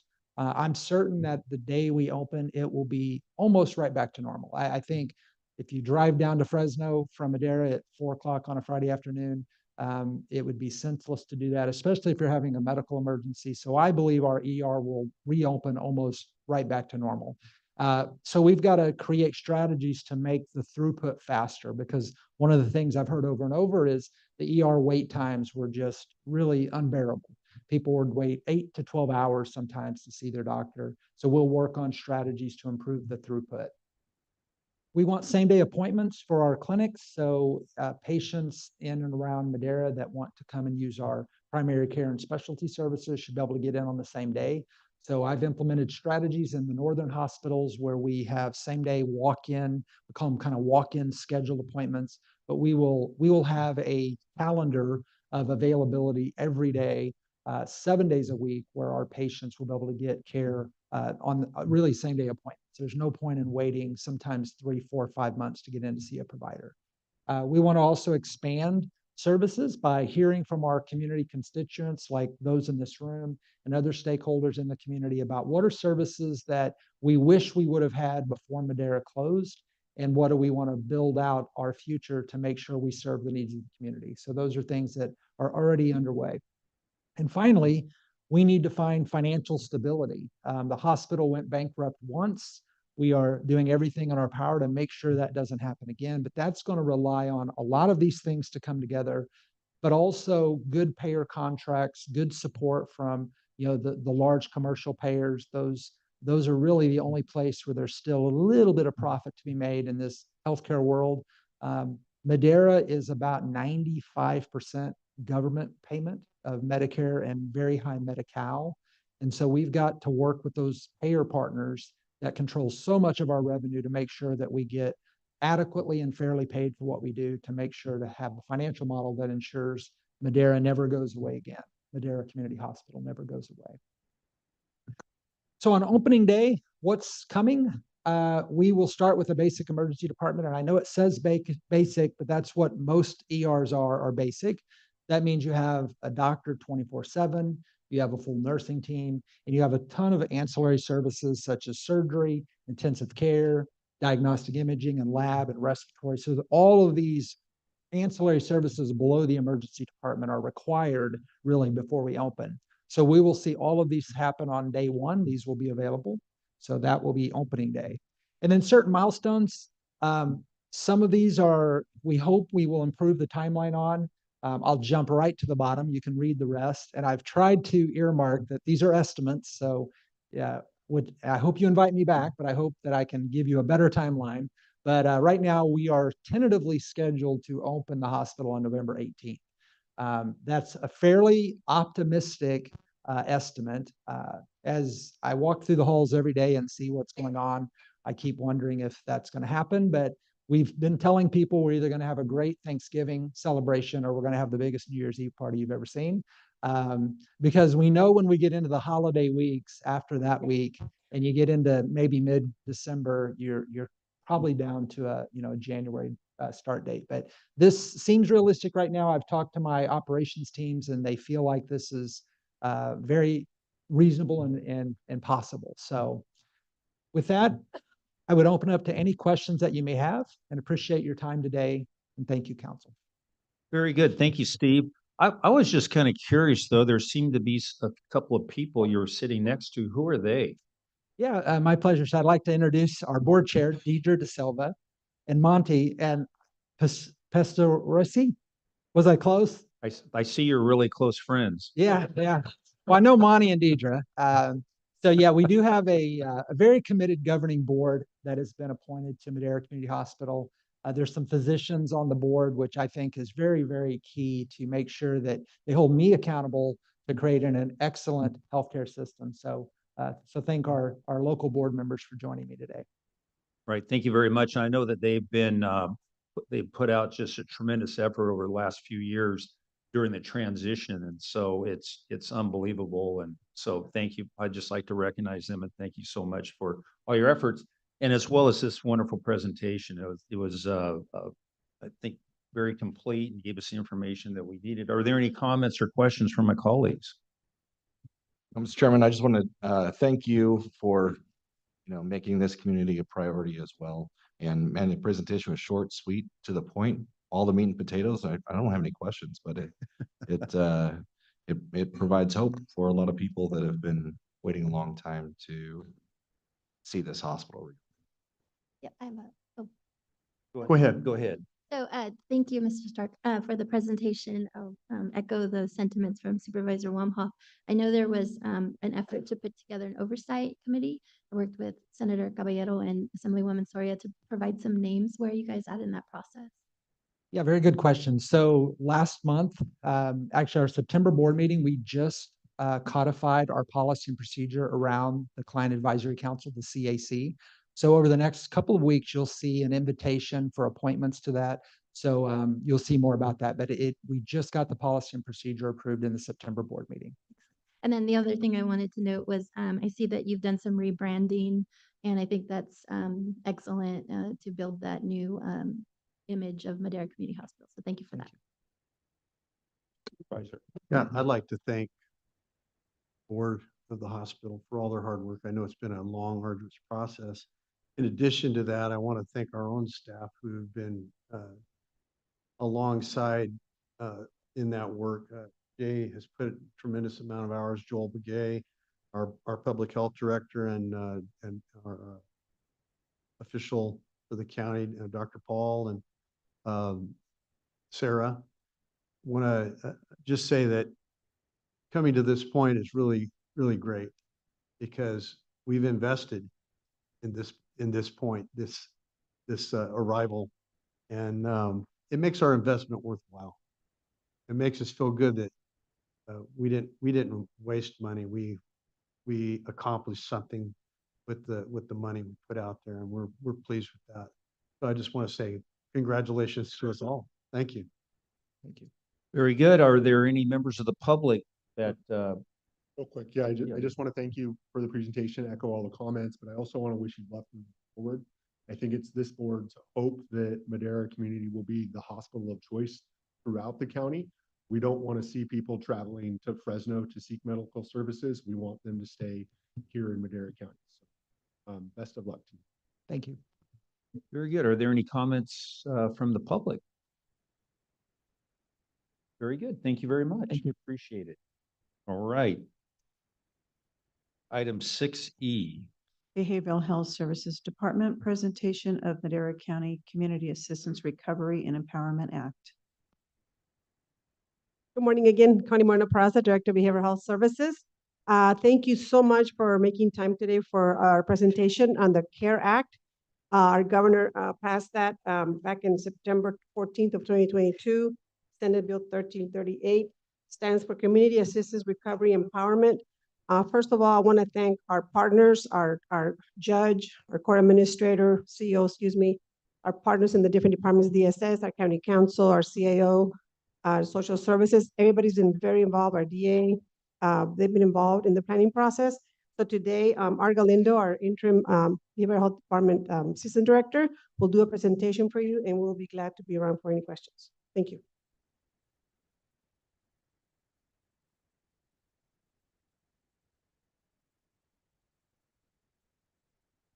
Thank you to the board and good morning. Again, my name is Art Galindo, the interim assistant director with.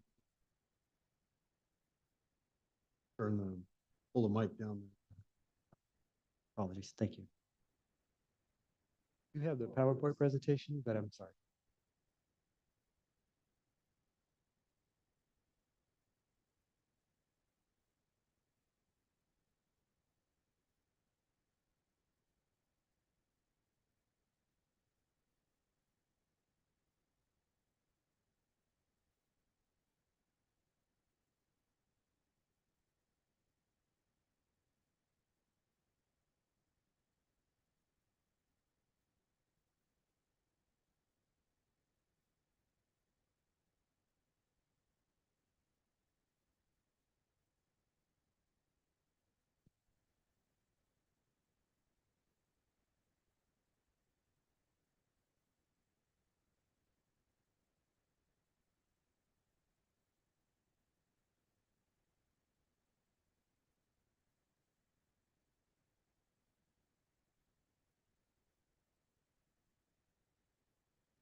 Apologies for that.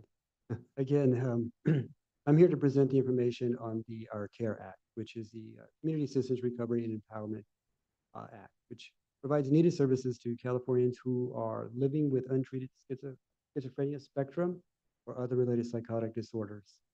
And it is through a civil court process really that allows them to hopefully access those services so that they can receive the necessary treatment and or supports.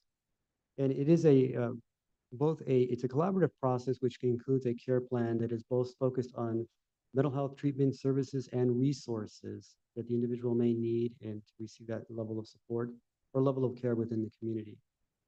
For Madera County, this is scheduled to go live here on December the 1st, 2024. And information is who's eligible. These are individuals who are adults 18 years of age or older, again, who have been identified as struggling with untreated schizophrenia spectrum and other psychotic disorders. CARE Act being, or CARE being the least restrictive level of care with respect to one of the other following two criteria, which may be the unlikelihood to survive without that level of supervision and or to long-term hospitalization. And who is able to petition or submit a petition for this? And that is for both the public. This could be the individual or a family member. It could also be first responders, hospitals, nonprofit agencies, and the clients themselves as well. Additionally, it would also be that the county departments, such as behavioral health services, adult protective services, and the public guardian's office. That it also could be through a court referral process where it is a step down from, adult outpatient treatment services or through the LPS step down process or misdemeanor proceedings as outlined in Penal Code 137.01. This is just an overview, a high-level overview of that CARE Court or CARE Act CARE Court process. Through the petition, which is where based upon whom has filed that petition, it does go through the court to be reviewed. It is through that court process, and our presiding judge will review that in order to determine if that person individual has met that criteria.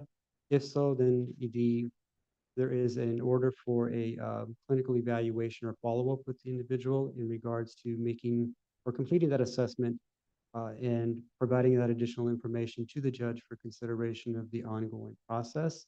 And that is reviewed over at the initial hearing.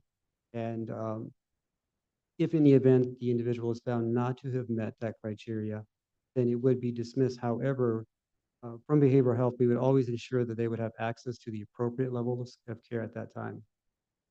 If the individual is found to meet criteria, then there would be a collaborative effort to work with that individual and other departments in developing what is called a care agreement or care plan.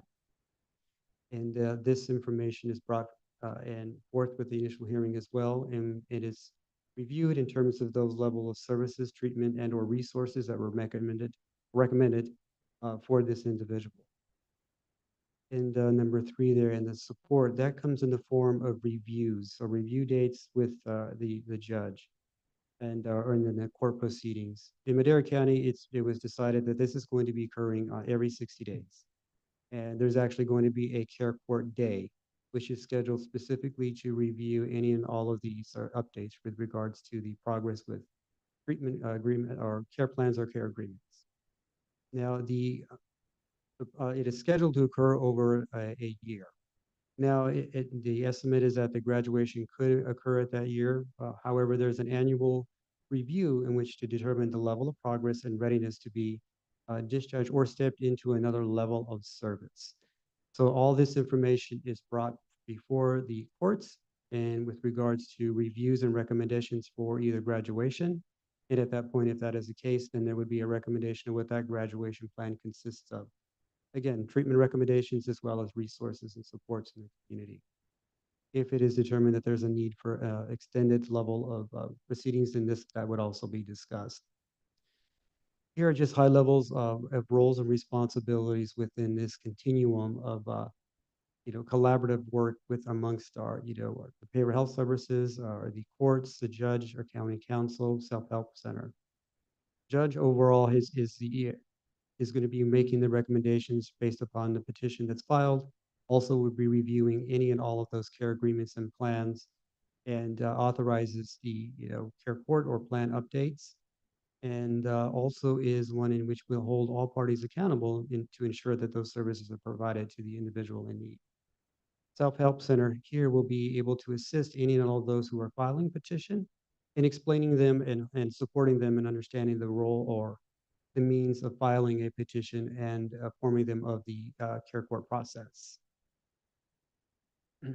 And with behavioral health services, we are responsible in regards to following up and informing the individual in the community if so they've been identified as being petitioned to receive this service, as well as to conduct any and all of those assessments, as well as to provide in working in collaboration with others in the development of the care agreement, care plans, and the provision of any and all of those necessary mental health, substance use disorder services, as well as any care coordination necessary to support the individual.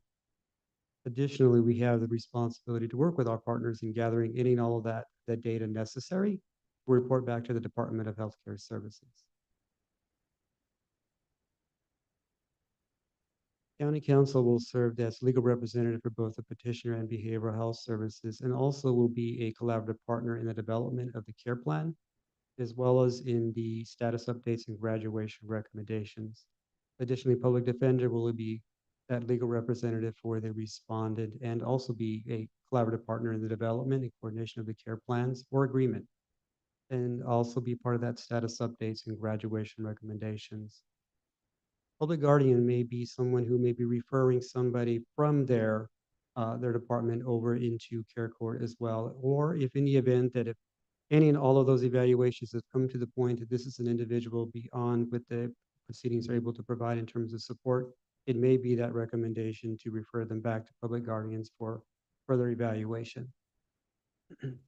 Criminal court may also divert a misdemeanor case to the care court or care act if determined that this is where they're best served. And again, there'll be a collaborative member of the team in terms of the coordination, planning activities, and follow-up. The planning structure for our process here in Madera County, we have a governing structure or a steering committee, which has been meeting monthly. This consisted of our chief, administrative officer, behavioral health services director, Superior Court judge, the chief executive officer of the Superior Court, social services, district attorney's office, and public defender. This is a steering committee which makes those big decisions in regards to policy and or budget impacts and impacts upon in the community, as well as the oversight in ensuring the implementation of this process so that it is ready by December 1st. There are additional work groups below that we're also meeting monthly, which is our operations and implementation work group and our services and supports, which are coming together in the development of the workflows, the development of the forms that are going to be specific to Madera County, and also in refining the process and reporting out back to the steering committee in terms of progress.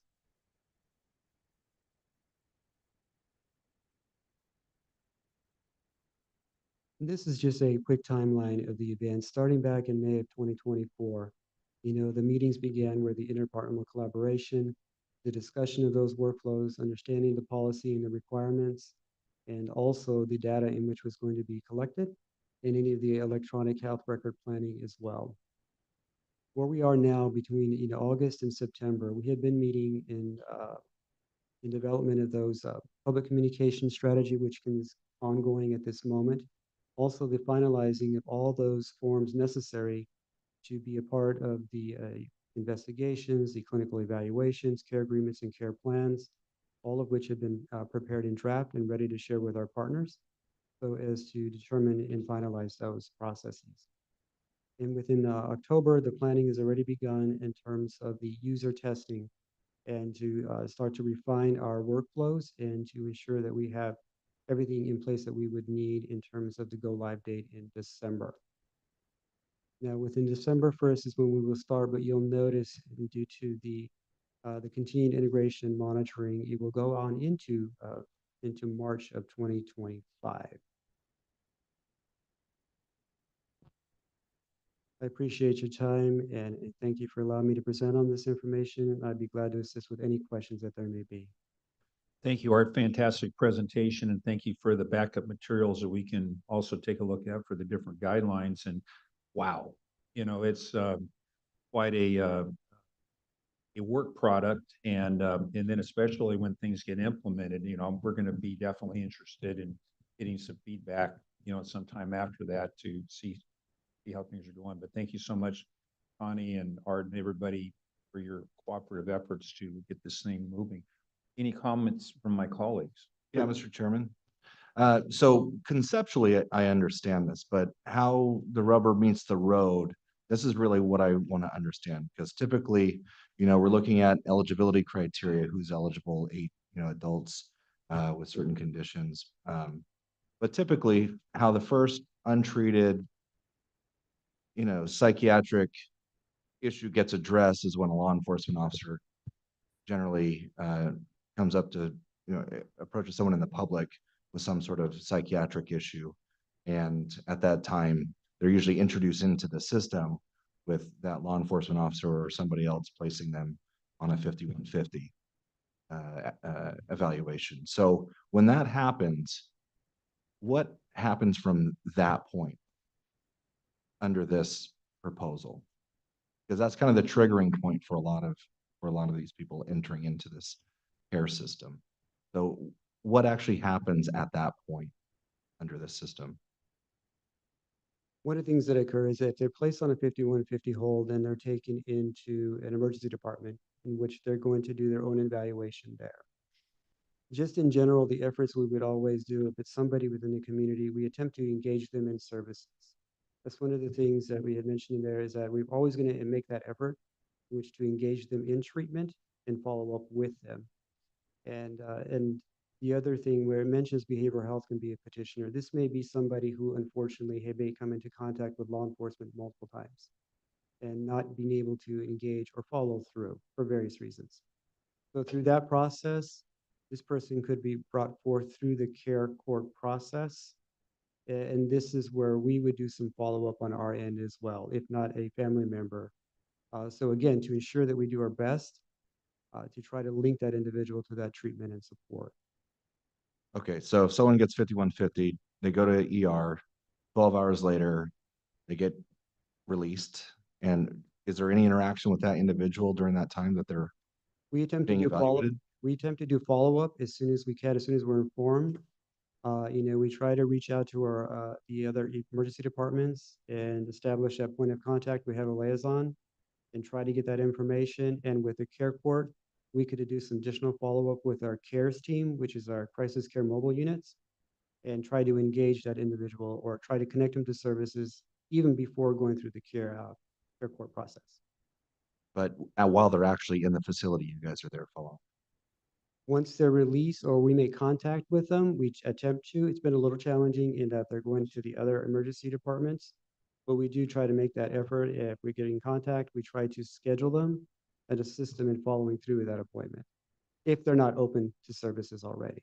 Okay, good. And I'll also express frustration from the law enforcement side as well. And this is where I think a lot of good intentions with programs and these types of acts get lost a lot of the time. It's because a law enforcement officer gets into contact with someone with, mental health issues, schizophrenia, what have you. They're a danger to themselves. Others are unable to care for themselves. They get, kicked off to an emergency department where, it's overloaded. They do a quick evaluation. Okay, you don't want to kill yourself. You don't want to hurt anybody else. They kick them out and they're back on the street. And it's hard for anybody to follow up with them because they don't have an address. They don't have a home a lot of the time. Or if they do have a registered address, they're usually not there. They're usually somewhere else. And it gets lost. And so I don't know generally what your guys' plan is for that or how this actually affects getting people who need help to actually receiving help. And that's where, people who are first responders, they experience this frustration because they see the need, they do their part in order to get this person a mental health evaluation, And it seems it gets lost out in the ether at that point.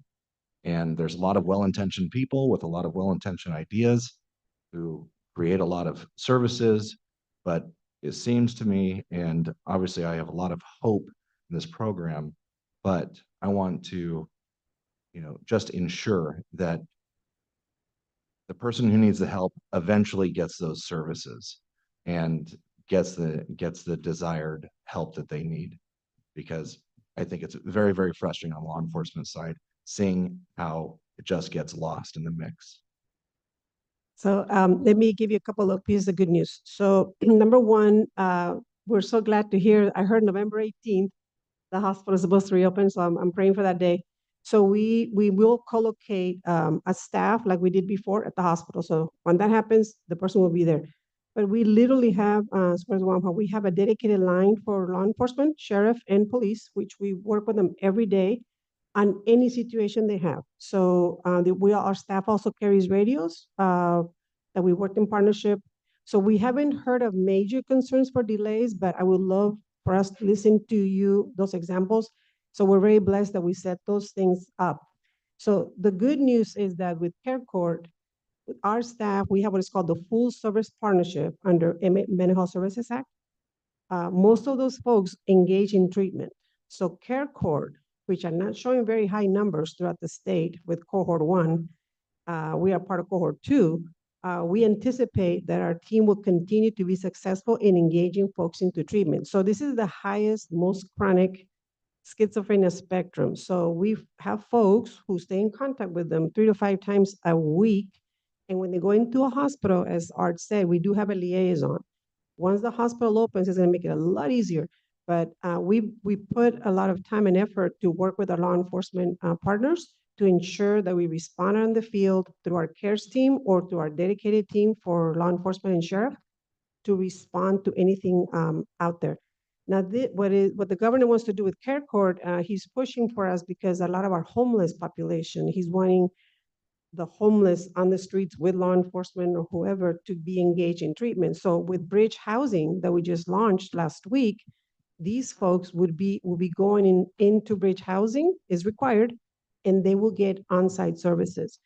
We may have some folks that probably will fall through the cracks, but I think right now we're hearing that the numbers are not very high. We hope hopefully if Jay's prediction is 10, hopefully 10 for our county, but the numbers are very low. And counties are engaging folks into treatment. So we will bring you progress reports. I'll have Art and the team keep you posted, but I would love to ensure that we respond to any concerns out there because we put a lot of time and effort in this. So we hope, we are praying that this is as successful as it's intended to be. Connie, can you let us know in cohort 1, how many successful petitions per 100,000 are we seeing? And then can you give us an idea of who's filing those petitions? I think to the supervisor's point, are those being filed by law enforcement or behavioral health employees, family members? What is that looking like? So just so you know, the Department of Healthcare Services clearly told counties, we are not going to be able to show you data till next year, 2025. But the preliminary numbers through our consultant, Darren Santos, who I think is on the line, we know that family members are the highest number of petitioners are family members. And then behavioral health, your behavioral health director, or in this case, Art, who will become your director, is a petitioner as well. But the numbers are showing our family members. And we do have some preliminary numbers that we can maybe get for you, but the numbers are not extremely high, but we are going to be prepared to attend to the need. But does a 5150 automatically place them, or a 5150 alone? Because I saw here the criteria, it's 2 long-term 5250 placements was one of their criteria, but who actually, so when, let's say a law enforcement officer is writing a 5150 application, is there a box that they can check that automatically petitions that person into the system, or do they have to make a separate phone call? What do they need to do? Yeah, it would be a separate petition in itself. But again, through that dedicated line, it could be that communication with us to say, this is an individual we've come in contact with a number of times. And it could be that behavioral health services assists in that petition. We've continued to work that partnership and have that ongoing communication so that in the end, to ensure this individual gets that support or there's some follow-up. So yeah, there's not a box that would automatically indicated. I think most oftentimes in understanding this process, this is an individual whom is well-known and unfortunately is not receiving the services and often comes to the attention of law enforcement. Great. And Connie, I wanted to thank you. I know that when we ask for progress reports and these types of things, you won't be here to be giving those, but I wanted to say thank you for There you go. the time and dedication you've given to this county as well. And regarding this, I am excited to see the follow-up data on this because this is a huge problem. You know, working in a police officer capacity, I have 5150, the same person over 30 times. You know, and this is what cops experience all the time. It's extremely frustrating. You put a lot of time and a lot of effort for things to go nowhere a lot of times. So this is, you know, hope that we're going to put an end to this cycle. So We hope that because the homelessness component is part of this, that having bridge housing available is going to be something to entice the person or incentive. We hope to incentivize them with that. And like I said, we have other housing options, but bridge housing, care corps participants are a priority for us to place them there. And I think our law enforcement, I've talked to a couple of them, and that's exactly what they tell me. Connie, where do I put them? They're on the street. So we're setting up all the details with our new provider, RH Builders, and all the details so that we can place folks that meet criteria. So, but a lot of times, you know, they have a drug problem. Most of the time they self-medicate, they have animals, they have other things that, or a lot of times they don't meet certain criteria to we will have participate kennels too. in these We'll facilities. take their pets too. Okay. Thank you so much. Chairman, I just wanted to clarify a couple things. The version of the presentation you have on the podium is the newest one. Has a couple of footnotes on it from the court related to some things that are actually changed in your version of the presentation. One of the things I want to clarify is the self-help center at the court will not be petitioning people. They have to behave kind of like Tracy has to behave with treasurer, tax collector items. They can give all the advice that they want, but they will not be the petitioners, and they're not listed in the legislation as being folks that can petition folks. And then in terms of a few other pages in on county council is not representing people who are not referred by the county. So if family members refer, they're going to have to seek their own representation at some point. So the number Connie quoted, the number 10, that's my guesstimate on the total number of actual petitions we'll have in 1 year based on the information we get back, not from the state, but from the cohort 1 counties. Because as you noted, Supervisor Wamhoff, it's difficult to get people into permanent services. And on this one, there's the parameters don't waiver. So if they don't meet what's in there, then we're going to have to go through that whole merry-go-round that you mentioned all over again. But for those folks who are getting in, it seems to be helpful. And many are just going straight to the plan as opposed to being forced into, and forced is a bad word, but I don't have the statute right here in front of me. A lot of people, once they get in there, they're going with the program. Let's just put it that way. Well, I think with that petitioner type segment, education is going to be important, you know, for family, but also law enforcement, you know, the chiefs of police of the 2 cities, our county sheriff, working with them to identify the individuals who are habitually, you know, not taking medication and are consistently a danger to themselves or others. And we do, thank you so much for bringing that up. That is a very Make important sure point. that they are creating that, they are petitioning them. Yes, so there is, and literally we're working on the communication plan and all the things that are going to be advertised in the websites. We'll be working closely with JSRPIO and the PIT teams. That's something that the team is working on with our consultant to ensure that we educate, we do town halls, we do community meetings, you know, postings, et cetera. So that is the focus right now in the work groups. Any other questions? No, Chairman. Supervisor McCauley, Rogers, Gonzalez. All right, I'll open it up to the public. Are there members of the public have any questions regarding this presentation? Very good. Well, thank you very much. We have one online. Oh, okay. Go ahead, Mark. There we go. Hey, can you hear me now? Yes. Okay, my name is Mark Reed. I'm a resident of Oakhurst, Madera County resident. During the approval process of the SHE project in Oakhurst of affordable housing units, 120 units, 10 buildings, we were told by Supervisor McCauley that homeless individuals and or no place like home or care court clients would not be going into this project because the community had a huge opposition to its location of the proximity of being adjacent to a middle school, a elementary school, and just down the street from a high school. Is there any provisions that you will be presenting that will limit the criteria of individuals to protect the children of the community, that certain people with mental health, schizophrenia, major drug problems, violence in their background, child pedophilia in their background would not be placed in any facilities adjacent to and or close to in proximity to our schools to help protect our children? Because we were essentially lied to about these individuals being placed in that project, whereas I received a email from the CEO of the SHE organization that they will be bringing in people from the care court and from the No Place Like Home. So my question is there any provision in there that's going to address the proximity to schools with individuals who could present a serious threat to the children of the community? Thank I you. would suggest that we answer that question offline because it may provide some depth. And so why don't you get the callers, commenters, contact information, and you can contact them offline. Thank you. Okay, okay, very good. Thank you. Are there any other comments from the public? Seeing and hearing none, thank you so much for the great presentation. Now we'll take a 5-minute break. It is 12:10. We'll open up again at 12:15 and give folks a chance to set up. Thank you.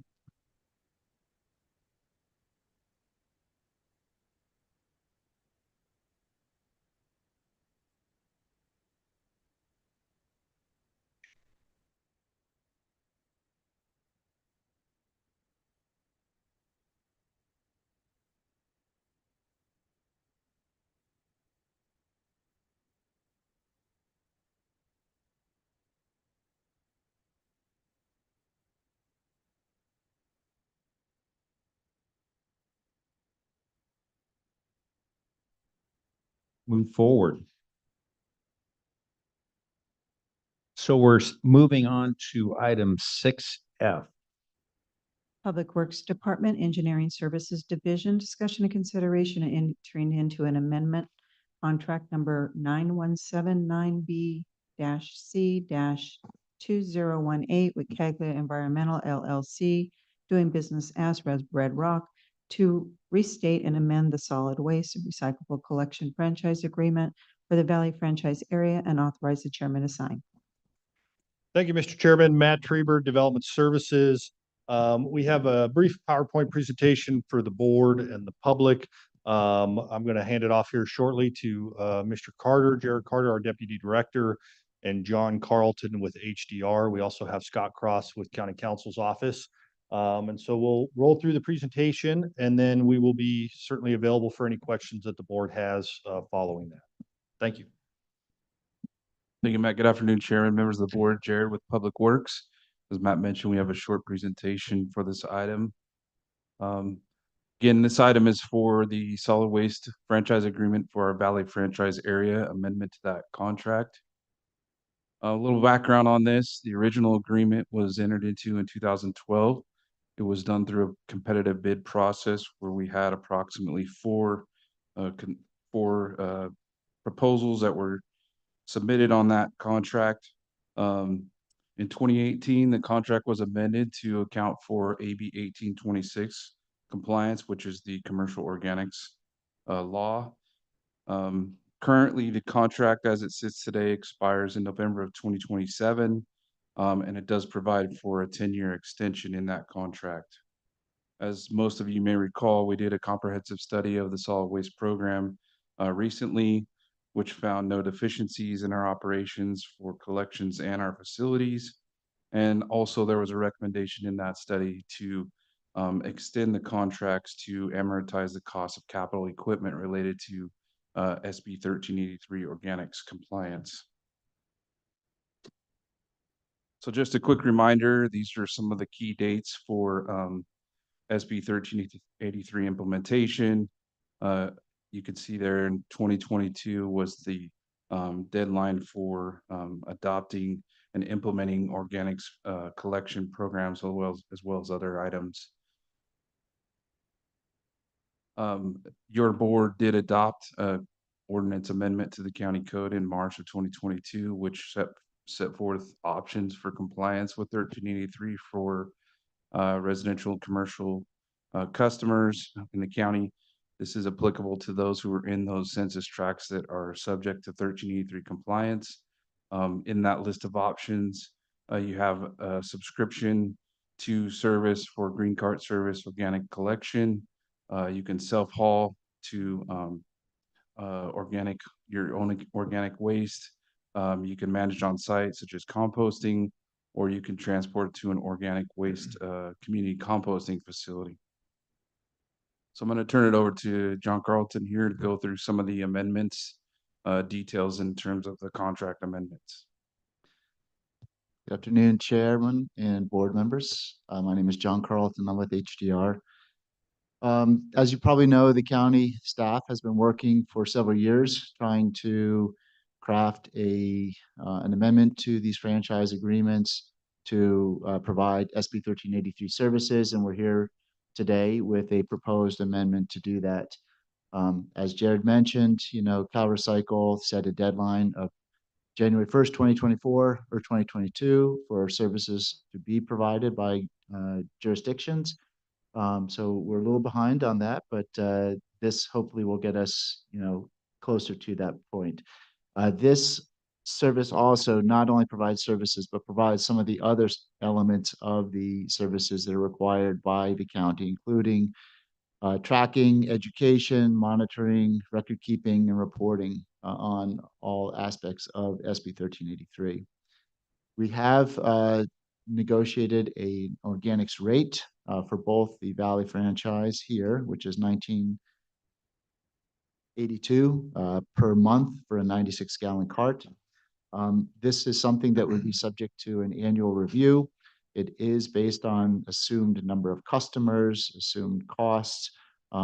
So this may change from time to time, but it's good for 1 year starting in January or July 1st, 2025. There is a proposed 10-year extension to the contract to allow for cost recovery. Both franchisees will have to buy carts and trucks in order to be able to provide these services. There's currently limited organic service in the Valley.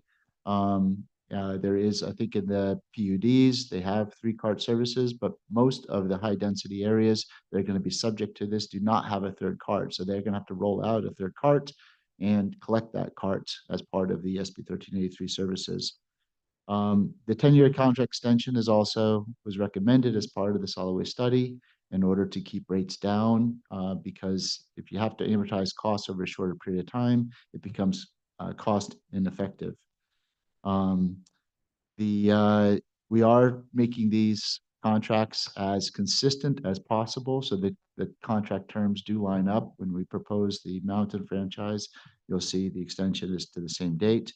And we are in compliance with the county code within the duration that's allowed under the contract with the code.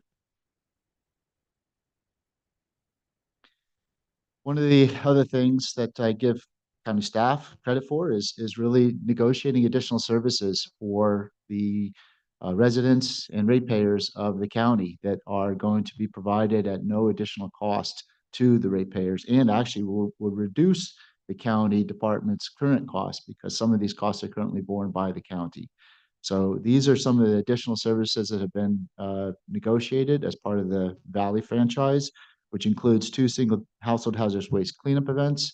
Right now, there's at least one that's offered annually, but the county pays for it. So this was going to expand that service and also have that service paid for by Caglia.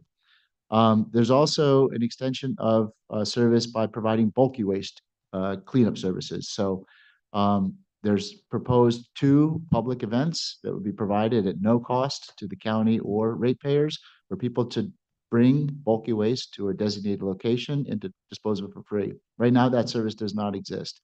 We've had some free dump days paid for by Caltrans at the North Fork Transfer Station and Pembroke Landfill, but these would be community-based events that would be available for people to bring bulky waste at no cost. There would also be e-waste, mattress collection, and paper shredding at those events as well. Right now, the contract provides for 100 tons of illegal dumping cleanup. That includes the cost of the cleanup, the hauling of the cleanup, and the disposal of those materials. This bumps that up to 150 tons per year annually. And I think most of you know that this is something that the Department of Public Works and probably Road Department deals with on a constant basis.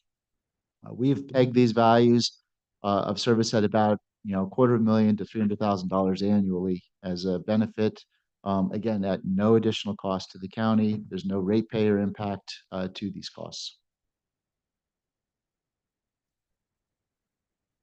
We've also done some updates to the rate methodology, really trying to improve it.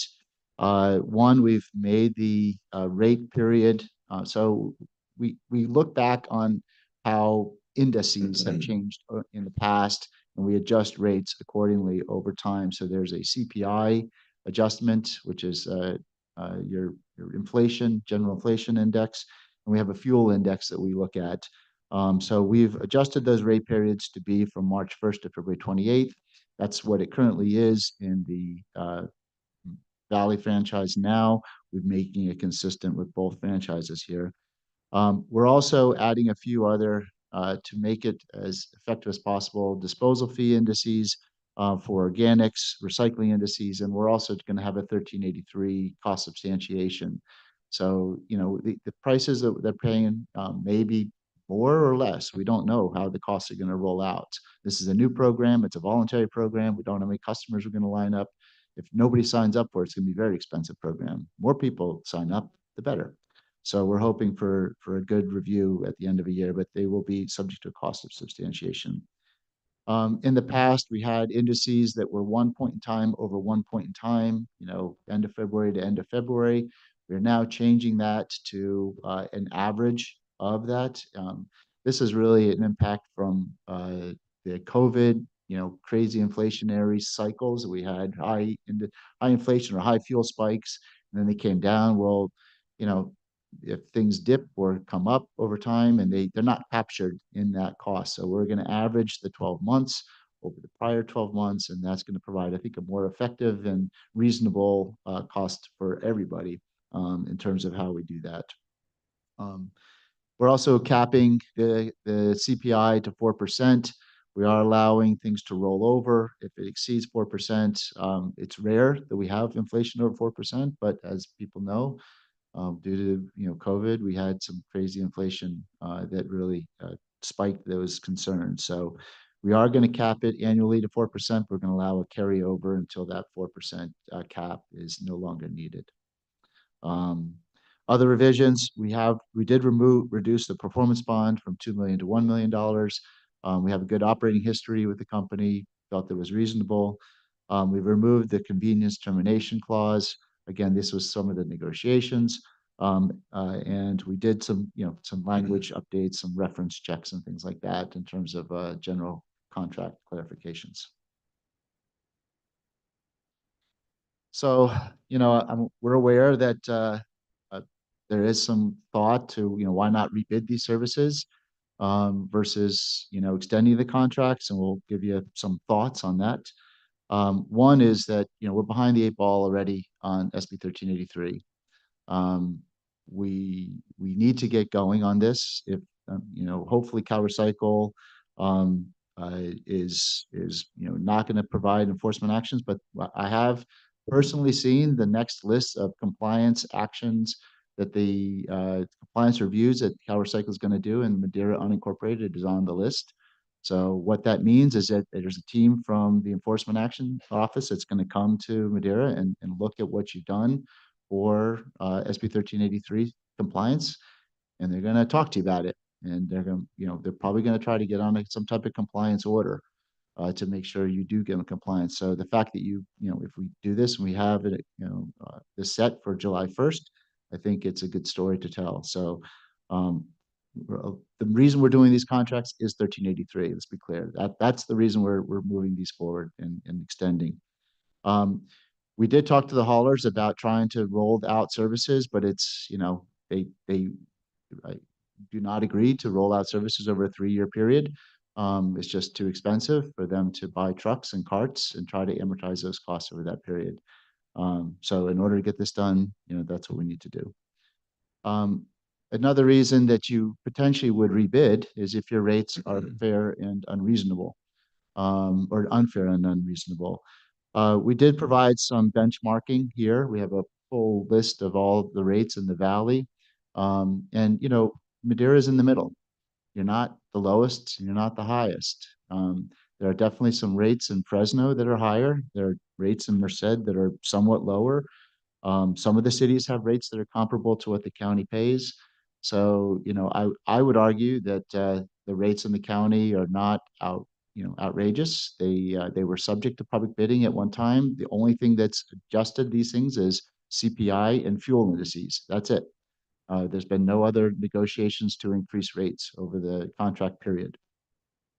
The extensions are consistent with what other communities do. We looked at what Chowchilla and the city of Madeira did. They put 10-year contracts in place to a deal with SB 1383. They amended, they either overwrite a contract or issued a new contract for SB 1383 services. And this is not uncalled for.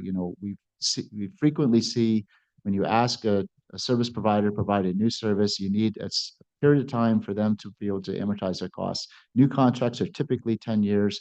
Anytime there's new trucks or equipment involved, it's usually a 10-year contract.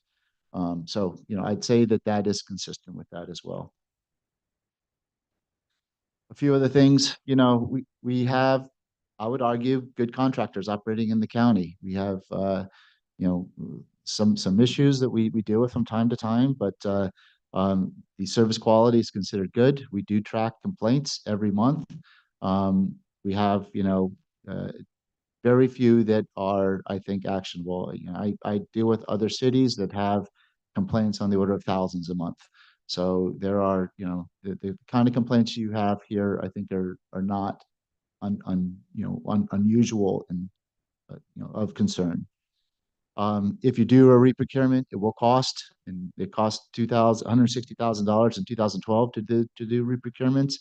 It may not cost as much. We don't know until we just figure out what we want to do, but there is a cost to rebidding, and it's not just consultant time; it's staff time, it's attorney time. There's a lot that goes with it.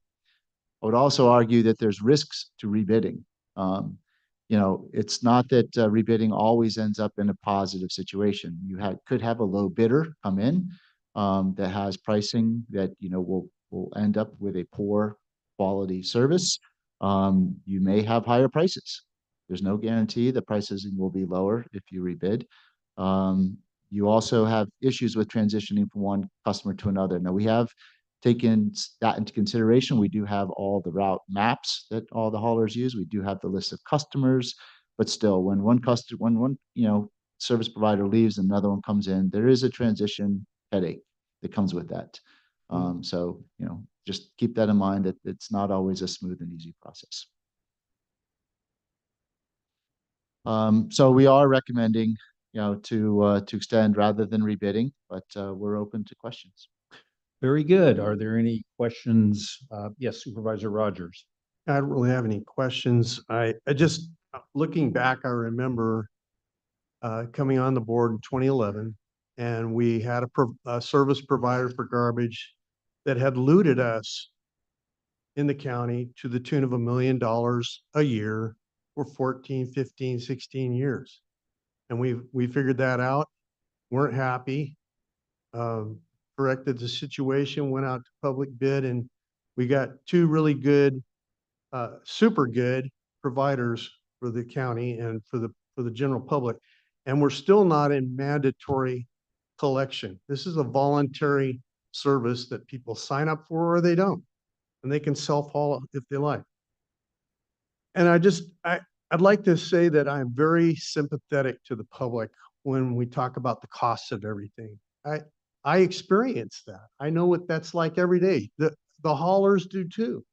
They pay for things as well. They're not immune to the inflation that we're all suffering under. It's not a fun situation, and we know that people are stretched to their limits. The cost of fuel itself is really adding to this conundrum and to the expense of our haulers, and as a result, they pass on to our customers. Many of the constituents in my district, and I say many, I mean a lot, received a text yesterday, and it wasn't exclusive to them. It went throughout the county. I'd just like to read it to you, and I'm going to comment on it.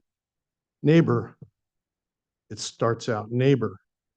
Tomorrow, the Board of Supervisors is scheduled to grant a 15-year extension on garbage services across the county. This includes extending contracts to haulers that have been investigated for overbilling Madera County and Fresno residents for millions of dollars.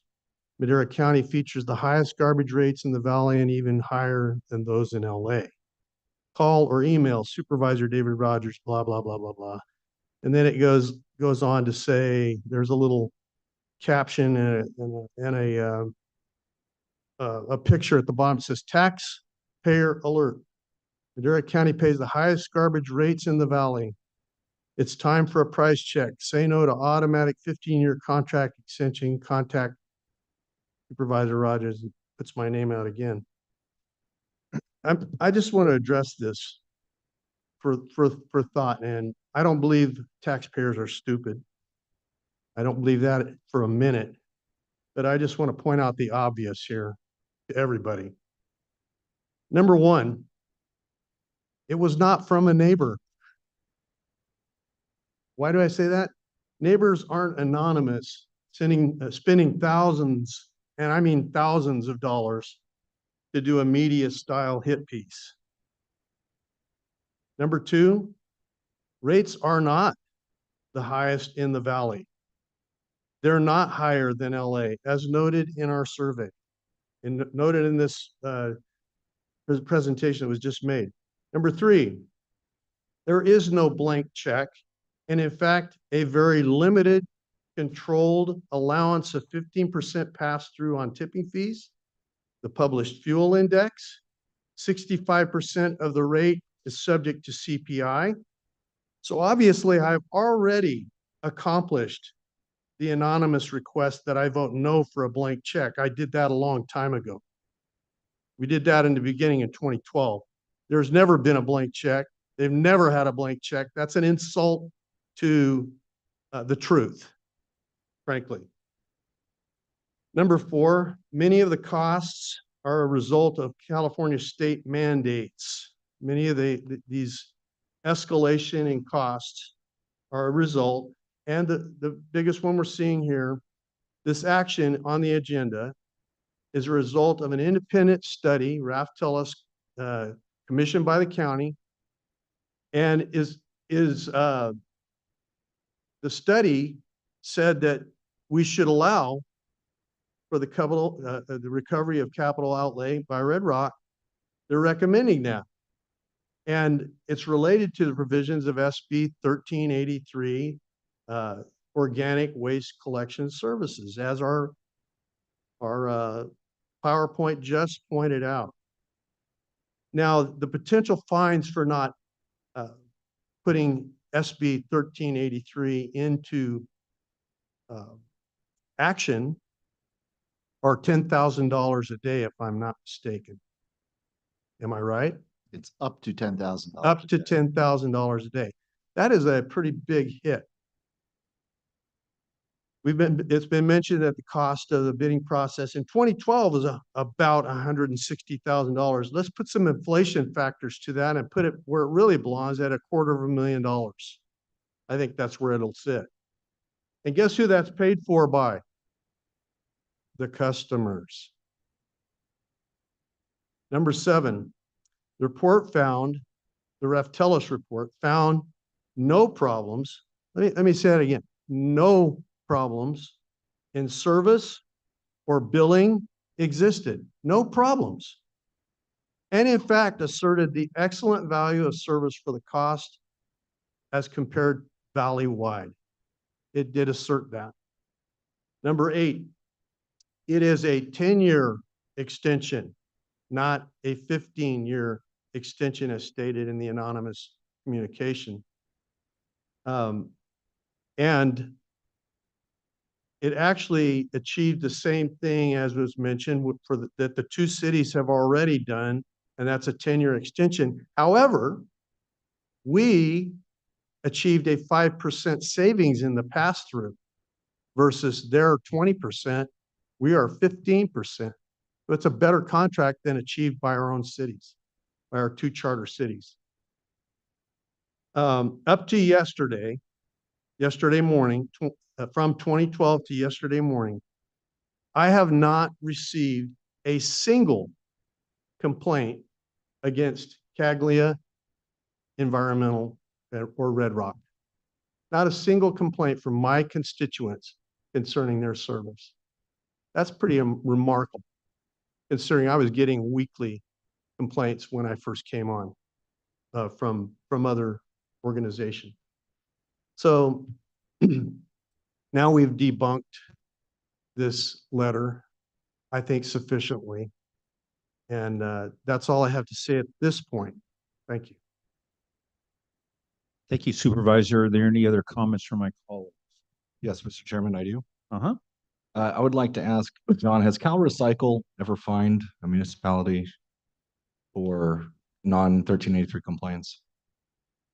I'm not aware of any fines being issued yet for that. I know that they are working on compliance orders with a number of their first round of compliance reviews, but I have not heard any penalties being assessed yet.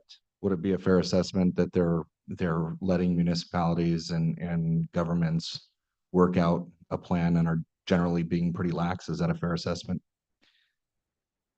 I think that they have been definitely wanting to be cooperative with counties and cities to make sure that they are working on a plan to get, and I think that's their goal. They want to see action. They want to see movement towards, service compliance. That's my take on Cal Recycle. Great, thank you for that.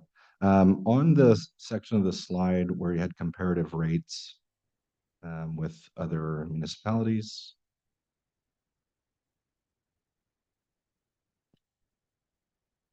I saw that several of them do several of these other municipalities, do they have 3-cart service? Yes. So these rates are reflective of 3-cart service? Some are reflective of 1-cart service, like Mariposa is just 1 cart. Some have 3-cart services. Most of Fresno, I think, is 3 carts. There are some rates in Madera that are 3-cart. Some are 2-cart. Clovis and the city of Madera, I think, are both 3-carts. So yes, there is a variety of service level. Are most of those 3-carts weekly service? Usually, yes. Okay, because when you're comparing, if you're not going to add that in, it looks to skew our numbers as well if you're not going to provide that 3-cart service. So in my assessment, the rate section, and it's not a reflection of any current hauler, I'm just saying the rate section that was put in this slide does not accurately really represent apples to apples in rates, because there's such a varying service level that it's very difficult to compare those numbers. So without providing a couple full slides of which municipality provides what service, how many carts, and how often, it's very difficult to do that.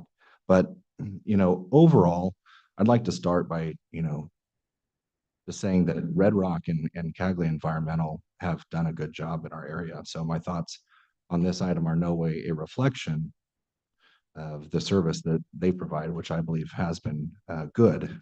Not only that, but in addition to all the great support they provide to the community, to nonprofits and charities.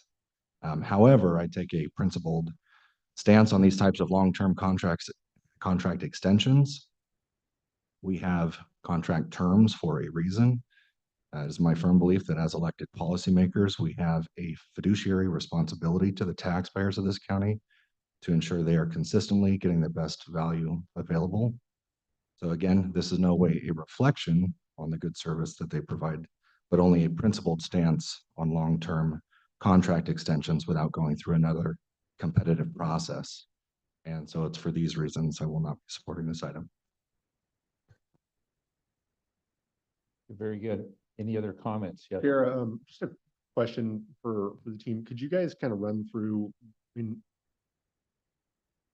Supervisor brought up the or text message that went out yesterday. I think by 4:30, I had received 150 contacts. I think by the, roughly 300 to maybe 350 contacts via email, phone. So, when residents in District 5 speak, I have to listen, have to have a full understanding of what's going on here, and I want to express their concerns, pass them along.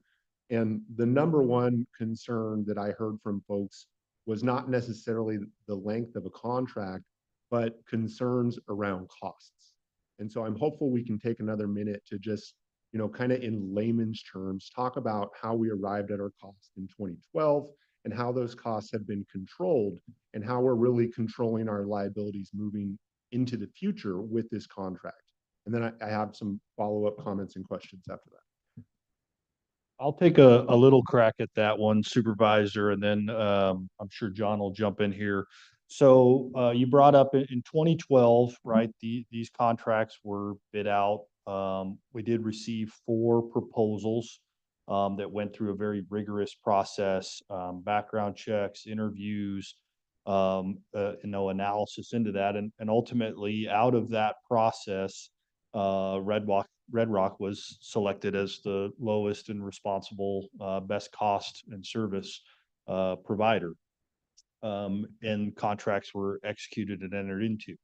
I will tell you a big factor that I look at on a cost scenario is at that time, our landfill tipping rates were set as a part of that pricing for that contract at $22 a ton.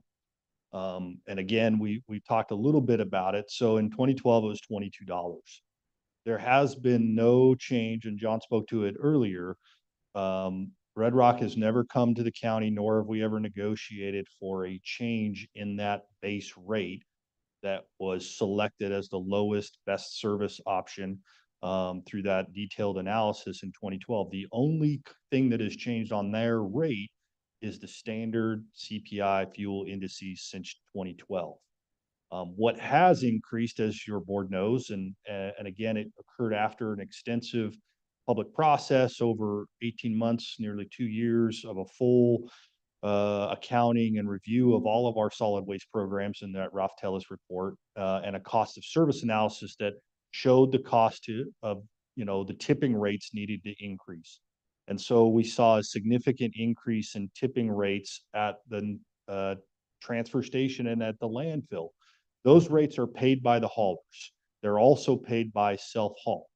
The big caveat to that, though, is in these contracts since 2012, our haulers can only pass on 15% of that increase. So where Red Rock currently, in 2012, they assumed on their pricing sheet $22 to dump trash at our landfill. They are now paying $124 and some change. And through our contract negotiations, are only able to pass on that 15% rate increase. So can I jump in really quick? Because I just want to point out, and so is this where staff has concerns about cost escalation within a bidding process? Is it tied to this tipping fee? Because that was kind of a it's counterintuitive. Yeah, that I is. think that rates might go up, but when you fully understand the escalation of the tipping fee and how that's been insulated, I think you have more understanding. So is that? Yes, that is a major factor. We've seen the neighboring jurisdictions and their contracts have had an increase percentage that haulers can pass through on those tipping rate increases. And so, I mean, my point it being is all we have seen is our standard CPI. And in these proposals, again, what we have consistently heard through the Raftelis report, and I think the board has heard, is keep our costs as low as possible, give us the greatest flexibility to deal with our trash as we see fit.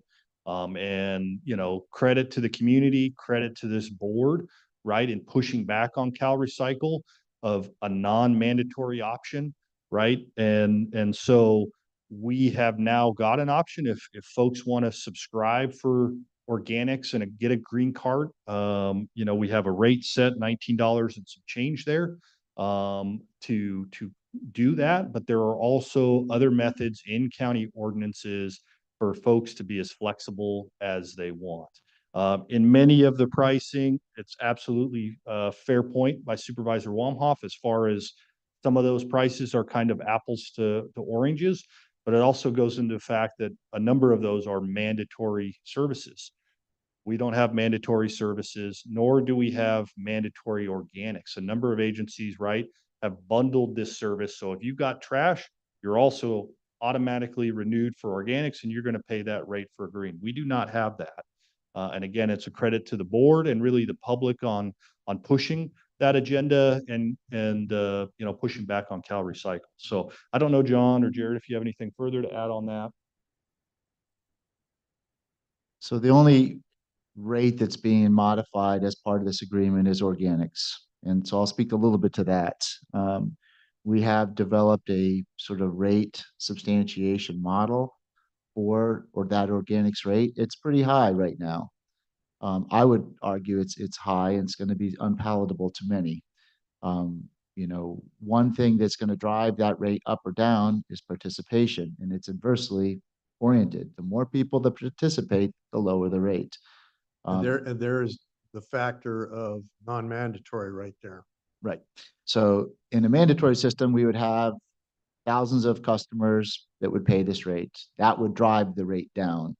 For both of these cost substantiation models, we assumed a modest participation level. We hope that we'll even achieve that.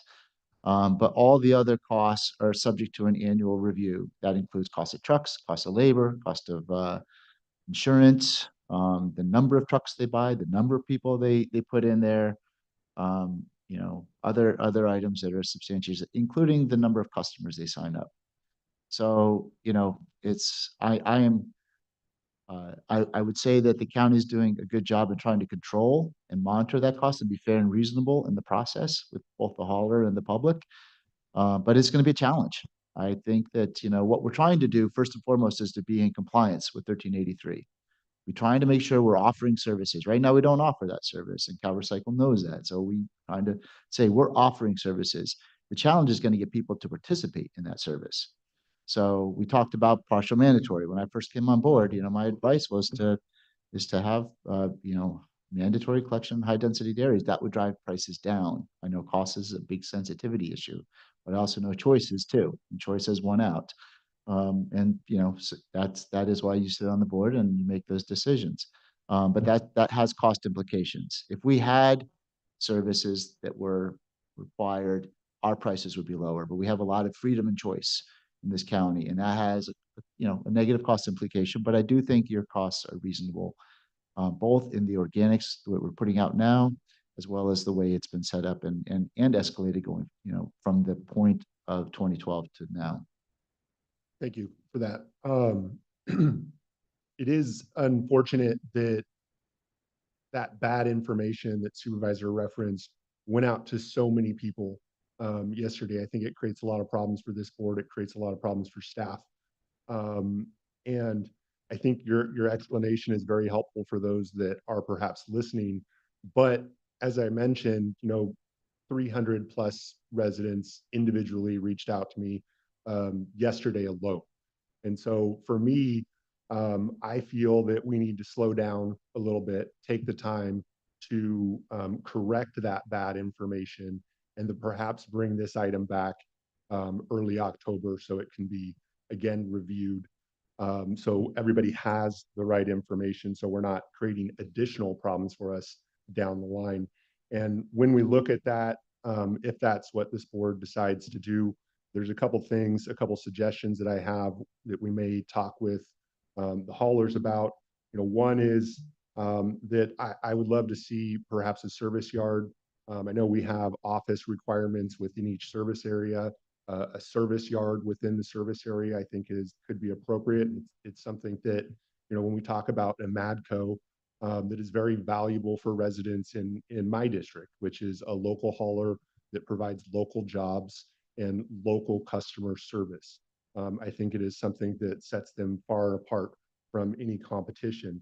And then when we talk about bulky hauling days, I think for me, I know we're not talking about the MADCO contract right now, but residents in my district are more concerned, or at least in the mountain communities are more concerned with things like organic waste, so free chipping days or organic waste removal, I think might be more appropriate for those folks. And then lastly, as far as the term of the contract goes, I know we call this a 10-year extension from when our existing contract expires, but I think looking at a 10-year contract from the amendment date with perhaps an extension optional after that might be more appropriate. So I would just ask that staff look at that and perhaps talk with our haulers about that. So those are my comments. Interested to hear what the public has to say. Very good. Any other, yes. Yeah, thank you, staff, for the presentation. Just for clarification, if we were to do, if we were to go out to bid, what's the process? What does that look like? I know you said it was approximately 160,000 back in 2012 with, what are you estimating?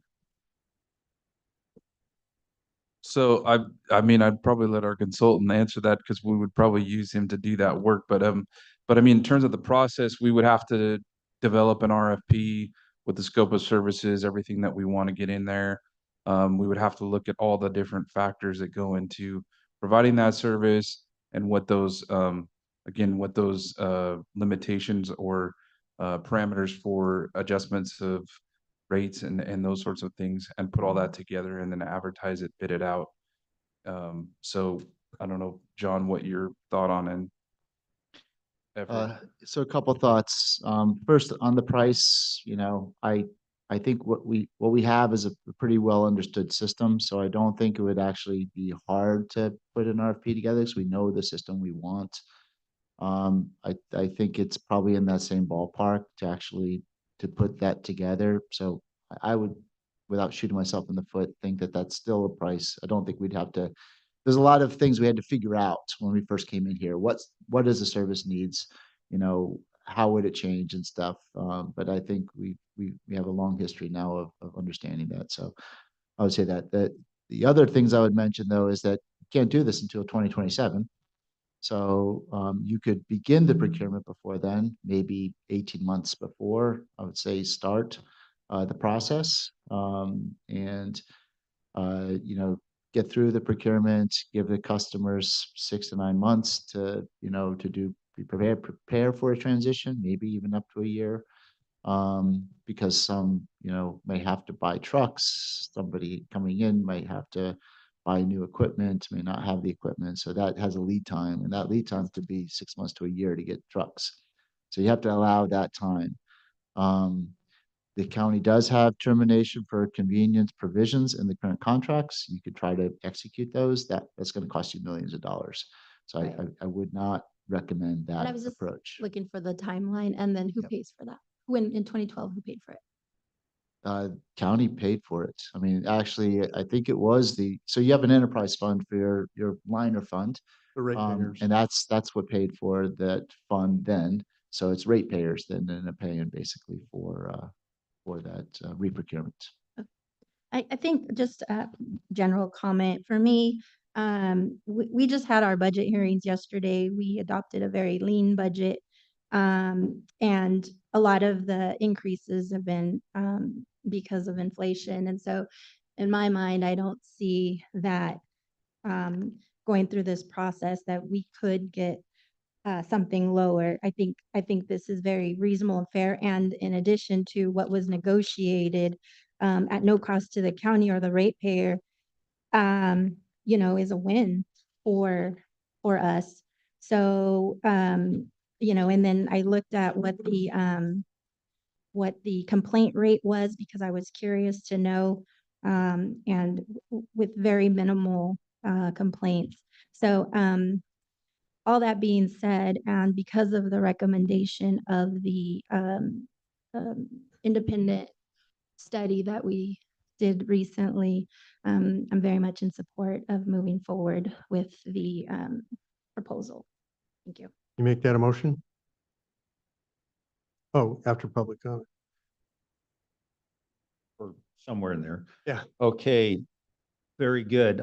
Thank you. Is there any other, if there are no other comments from my colleagues, we're open to comments from the members of the public. Just curious, are there any online right now or, okay.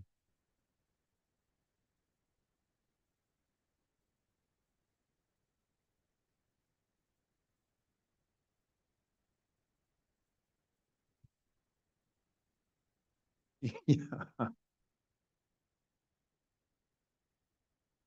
Bobby Kahn, I'm a Madera County resident for most all of my life, so just want to speak in favor of the contract extension. I think that is obviously you guys hired an expert that you paid a large contract amount of dollars to give you fair and equitable reports.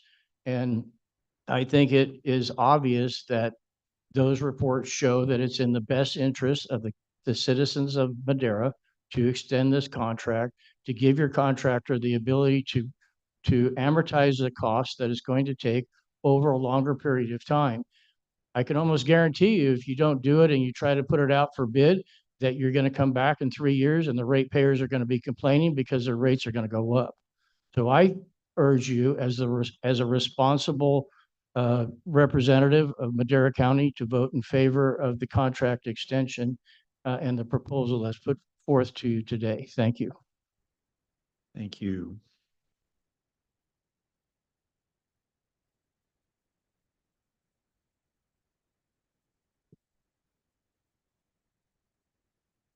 If there's anybody else in-house who would like to make a comment, feel free to come on up too and go for it. So, all right. Good afternoon. My name is Cutter Morrison, lifelong resident of Madera County and owner of Advanced Auto Center. Been in business in the county and customers of Madco Disposal since 1996. And I just would like to speak in support of the service that they provide for our community at affordable prices, as well as the commitment that they have to cleaning up our community and the extra mile that they go and the devotion that they show. So I just have to get going for the day. So I know this was not on Madco yet, but I wanted to just express that I am in support of moving forward with contract agreements to keep things rolling the way that they have and keep the mountains clean. Thank you. Thank you. Thank you. Any other comments in-house? If not, we will go to online. Go ahead, Dan. Okay, I'm trying to unmute. Am I being heard? Yes. Okay, thank you. My name is Dan Metz. I'm a Madera County resident. And Mr. Chairman, I have a procedural question for you. There are 2 items on the budget or on the agenda today for 6F and 6G. Should I reserve my comments for present these comments twice? My comments actually apply to both 6F and 6G, or would one comment suffice? You know, it would be fun. they're both separate items. So one's dealing with a specific recommendation for a specific company as well as 6G with another company. So separate comments would be appropriate. Okay, they will be identical. So my comments today, I sent to you an email opposing both the Caglia Red Rock and the Amadco contracts in their current form.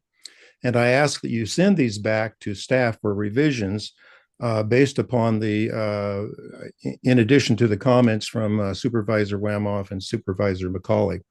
Both contracts are extensions are too long with questionable rates. With the proposed extensions, the contracts will effectively be roughly for 25 years. That's almost a lifetime. First, rates are already questionable, but increases are based upon indices and formulas. To increase the prior year rate based on the indices, then repeat that more than 20 times is untenable. We cannot predict the future that accurately. Indices may be applicable for a couple of years, but certainly not 25. Imagine making a photocopy of a copy of a copy of a copy for a few times. The image degrades considerably and becomes very poor quality. The same applies here. There must be an actual cost reset every 3 to 5 years where the franchisee submits rate increases based upon actual cost, rate increase requests. Best I can tell, there have been no competitive bids for about 12 years. How do you know we, the ratepayers, are getting the best bang for our buck? In the valley, why does it cost more to dump a ton of trash at the landfill based on where it comes from, whether zone 1, 2, or 3? We also note that the 2012 grand jury report on solid waste in Madera County, it cites a number of issues. And the question is, have those issues been resolved? I'd like more than a blanket yes or we disagree response. In particular, their recommendation that future contracts be awarded on the basis of competitive bid is still valid. Please pull the contracts from the agenda today. Have staff bring back a proposal for a short extension of a year or two to allow time to revise contracts as I described here, actual cost resets and competitive bidding. Thank you. Thank you. Are there any other comments? Go ahead, Mark. Yes, my name is Mark Reed, resident of Oakhurst. Want to address a couple of things. First of all, I second everything that Dan has just commented on. I want to thank Supervisor Wamoff for his position and thank Supervisor McCauley for a couple of things that he had said. I'm going to address Supervisor Rogers' comments about debunking the email that went out. I hate to say that the email is actually correct. I have properties in LA. Right now, I'm being charged more for my trash pickup service in Oakhurst than I am in the properties that I own in Los Angeles. So saying that Los Angeles pays less is not true. Second of all, the grand jury reports refutes your comments. Also, report and press release, an investigation by the San Joaquin Taxpayers Association also refutes your debunking and supports that text message that went out. I don't think anybody is making comment on the quality of services that are there and being provided. It's really about the contract. One of the things I'd like to see is say it's 2 days for bulky item pickup. Pretty much in most counties that I have properties in, it's bulky item pickup upon request. It's not just 2 days because you can't expect somebody to hang on to a refrigerator or for a mattress for 6 months because there's only 2 days out of the year to have it picked up. The e-waste, it should be a facility within the yards of the haulers that you can bring e-waste to at any time, plus the scheduled days and notifications of the community that an e-waste would be done. But again, this is a contract negotiation aspect of which the grand jury report basically railed on the county of Madera of lack of contract negotiations, open bidding, also oversight and in enforcement aspects of contracts.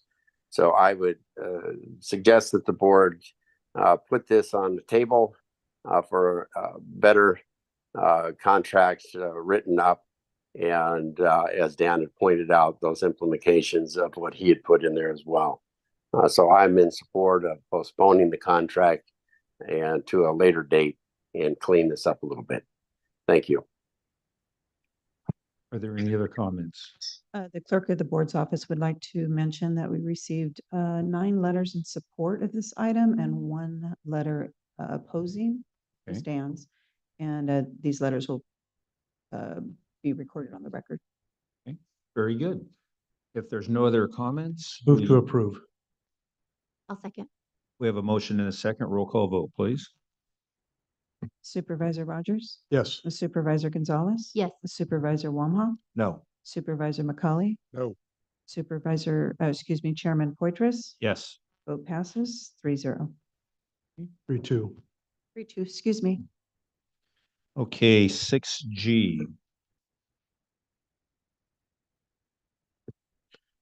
Yeah, good afternoon, Chairman, members of the board. Again, Jared Carter with Public Works Department. Short presentation on this item. This is an item for the amendment of the Mountain Franchise Area contract with Imadco Disposal Services. Again, some of the same information here on the background. This was competitively bid in 2014. We had 3 companies who bid on this contract, ultimately awarding to Imadco. Again, 2018 amendment for the compliance with AB 1826. This contract also has a provision in it for a 10-year extension option to 2037. And once again, referring to the solid waste study, no deficiencies found in the operations for collections in the mountain areas. And the suggestion to spread the cost to keep the rates as low as possible for the ratepayers. So again, we have a mandate to comply with 1383 by 2022, which has since passed. The amendment to the county code, again, gives options for folks to comply, including subscription, which is non-mandatory service for green cans, if that is something that they choose to do, along with other options of self-hauling. In particular for this Imadco contract, we've included also services to provide organics bins at the transfer station in North Fork for folks to self-haul to there, so that they can self-haul their organics, source separated organics to the North Fork transfer station and dispose of it there. And again, a lot of what I'll say is somewhat repetitive to what we discussed at the for the Red Rock agreement. But this is really to provide services to the mountain franchise region for non-mandatory organic collection in high-density areas. The rate is proposed at $32.12. This is for July 1st service for 64-gallon green cart weekly service. But a part of that is not only just provision of service, but also providing the oversight, education, record keeping, monitoring, and reporting that's required by Cal Recycle. This does have the 10-year cost extension to again permit for the recovery of capital costs, trucks and carts, consistent with the solid waste study recommendations, consistent with the Valley franchise. It has actually the same expiration date, so we have matched that as well. And this is authorized under the county code. So we negotiated, this is a smaller contract, just to put it out there, than the Red Rock contract, less customers. But we did negotiate some additional services at no cost to the county or ratepayers. For the mountain franchise, it'll be 1 single day bulky waste cleanup event, e-waste, mattress collection, and confidential paper shredding. We actually bumped the tons in the contract from 100 to 200. There's issues of illegal disposal, especially in the mountain area. So there will be additional cleanup of illegal dumping in the mountain franchise area. We value these roughly at $125,000 to $150,000 annually.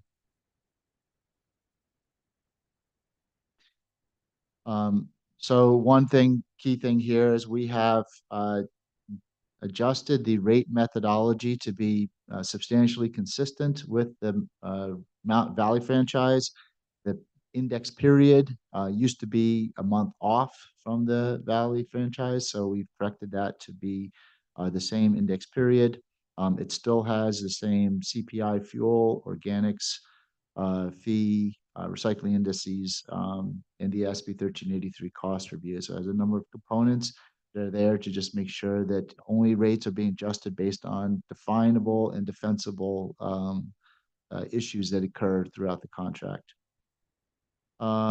It's averaged over the 12-month period versus one point in time, as we mentioned before. The CPI is limited to 4%, but can be carried over into subsequent years if it exceeds 4%. And everything, the items that are part of that rate methodology are consistent with the Valley franchise. We did do some other minor revisions, or we did remove the convenience termination clause. We have 3 years left, and again, the track record has been good with the contractor. And we did have some general contracts, some references and things like that that were updated in this version. I won't go through all of the different things, but basically, the reasons to extend are the same for this contract as for the Valley franchise. We need to get in compliance with 1383. We know Cal Recycle is going to come knocking on Madeira's door, regardless of whether we do this or not. They're coming knocking on the door. So the fact that we're doing this, I think, shows good faith in moving forward with 1383 services. The Mountain franchise rate is 54.18. Again, we think that is for a 2-cart or 2-can solution. Yes, it's 2-can, but we think even with the organics rate, you're still within the range of reasonable rates for 3-cart solutions that are in Fresno County. And again, some counties have only single carts, especially the rural counties. So this is a very rural part of the county. So it's very much more difficult. One thing I'll just say in response to one of the comments, LA, one thing you have about LA is you have higher densities, and you have it's a lot easier to collect. It's very hard to collect in Madeira in the mountain area. You have spread out homes, you have tight roads, you have, it's difficult. So I would say I pulled the rates in Shaver in Eastern Fresno, and they're 54.22. So at 54.18, I think those rates are very much competitive or on par. And I would argue that the extensions are consistent with at least the cities. And there's plenty of examples of other counties that have done extensions for 1383 services because of the cost needed to do this. With less customers, we have less complaints as well, but we also have good service. So we have less, I'd say less than 10 complaints a year in the Mountain franchise. All of them are addressed with the MADCO through monthly discussions and reporting from them. There is a cost of rebidding, and we did talk a little bit about previously the cost of rebidding. I would hope that people would rebid on this. We did have 3 bids last time.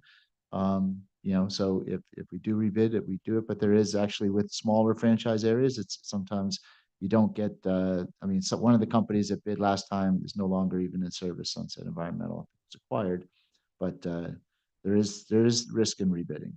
And with that, we'll open it to questions. Chair, for consistency purposes, this item is 6G, Public Works Department Engineering Services Division item, and is the discussion and consideration of entering into an amendment to Madera County Contract Number 10249A-C-2018 with the MADCO Disposal Services, restating and amending the solid waste and recyclables collection franchise agreement for the Mountain franchise area and authorizing you to sign. Thank you. Very good. Thank you. I will open it up to my colleagues to make comments regarding this item.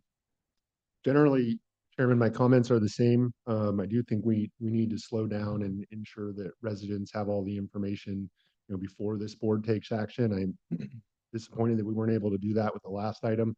But I do want to speak really quick to the service at Amadco. Again, I mentioned it is above and beyond. About a month ago, actually, I was out having lunch and I noticed across the field some smoke coming up across the field. So I jumped our fence, ran across the field, jumped the fence there, and sure enough, there's a fire in a yard, and who should be there putting the fire out? But it was Ashley Smith with Amadco, along with several other employees at Amadco. They were able to extinguish a small grass fire that one of their drivers had identified, and they were able to call their staff out there to assist in that effort. You know, beyond that, out picking up illegal dump sites, exposing themselves to, you know, all sorts of unsightly, ungodly things, needles, waste. It just, you know, their work knows no end. So I do thank them for their efforts. And again, I would say that there's no competitor out there that could, you know, challenge their level of service. With that, I'll go ahead. Very good. Any other comments? Yeah, Mr. Chair, I would like to add, and forgive me, Supervisor McCauley, if I'm overstepping, but I would like to direct staff to host some workshops up to help give the correct information regarding these contract amendments to the folks that are in these areas for both the previous item and for this item. I would hope that you could host a couple of workshops to provide the proper information. I'd like to see that county-wide because we've also experienced the same thing Supervisor McCauley did, except in a much smaller way. It was about 50 responses, under 50. Any other comments, Supervisor? Well, I saw Richard Caglia save a kitten from a tree one time, so I think that's putting a fire out. No, I do have some questions for you guys. So back to the cost of bidding, because I saw that on the slide as well. Is it normal for sometimes a winning hauler of a bid to pay that? Pay the cost of procurement. Mhm. If it's spelled out in the procurement that they have to pay it, but usually no. I would say it's not usual that Not usual or common? Yep.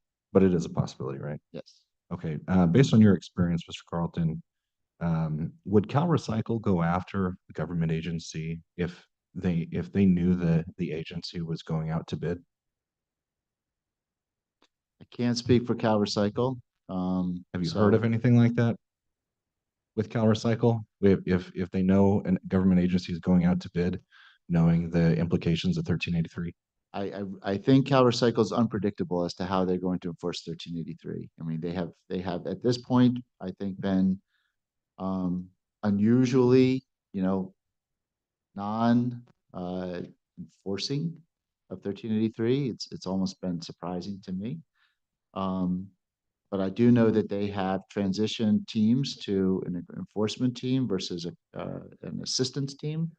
They actually have staff reassigned to enforcement versus assistance. And they have gone through their first round of compliance actions where they are putting communities into compliance orders. So I don't know how they would look at. But in your opinion, if they knew that our contract was expiring in 2027 and that we were going out to bid, do you believe that we would be? I do not want to speak for Cal Recycle. And so I don't think I can answer that. I think that the Cal Recycle is going to be looking for, you know, for action on behalf of the county. So bidding is an action. Would that satisfy them? I think that's a conversation you should have with Cal Recycle. But my recommendation is to move forward with these as a more proactive way to do this for the reasons we stated here. So Yeah, and the only reason I bring these up because this seems to be the crux of the contract extensions. Yes. And it seems to me like I think this has been overhyped by you guys as far as the fear of non-compliance from Cal Recycle. When I think it's pretty clear that if they know we're going out to bid, they're probably going to leave us alone, knowing that with the new bid, we're going to be in compliance with 1383. That's my opinion. I think you guys have overhyped it, and that's just me. Again, this does not, I don't want to say and this is not service related, and this is not related to any one company, regardless of its Red Rock or a Madco or anybody. So my comments are in no way a reflection on the service that any one company provides. This is a principled stance that I'm taking, that I think these contract extensions are too long. And I believe that we need to have an honest reset of prices every so often, and upwards of 25 years of a carbon copy of last year's with some CPI and some other index related price increases is irresponsible. And I believe that our fiduciary responsibility to the taxpayers is that when a contract comes to an end, we have an honest look and reset prices with a competitive bidding process. And unfortunately, that isn't what we've done today, but that is my stance moving forward. But again, this is no reflection on any one company, because any company can participate in a bidding process. And the only people who, really, who this affects are the taxpayers. And that's why we're making these decisions. And I believe that it's more open and transparent and an honest way of keeping government accountable is to go through this competitive bidding process once these contracts have come to term. And that's all I have to say. Are there any other comments from my colleagues? If not, we'll open it up to the public for public comment. Thank you, Chris Baker, resident of Course Gold. I rise in support of Amadco. They've been great. As comments from Supervisor McCauley, they do lots of extra stuff for our community, lots of cleanup. I've been their customer for over a decade, and it's been flawless. I would like to point out I did receive that same text. When I tried to inquire for more information, they ignored me. So I would just say consider the source. It was designed to solicit negative comments. Right. There wasn't, and that's all I have to say. Thank you for your time. Thank you for your. Very good. Thank you. Are there any other comments from people in the House? If not, are there any comments from people online? Okay. Go ahead, Dan. Okay, I guess you can hear me okay? Yes. Oh, thank you. Dan Metz, Oakhurst. I support what Supervisor Wamoff had to say. It is untenable to extend a contract with multiple provisions only so you can deal with one of the aspects, 1383. The CPI is questionable. The use of the CPI is questionable. And repeating that over and over and over leads to questionable results with low quality.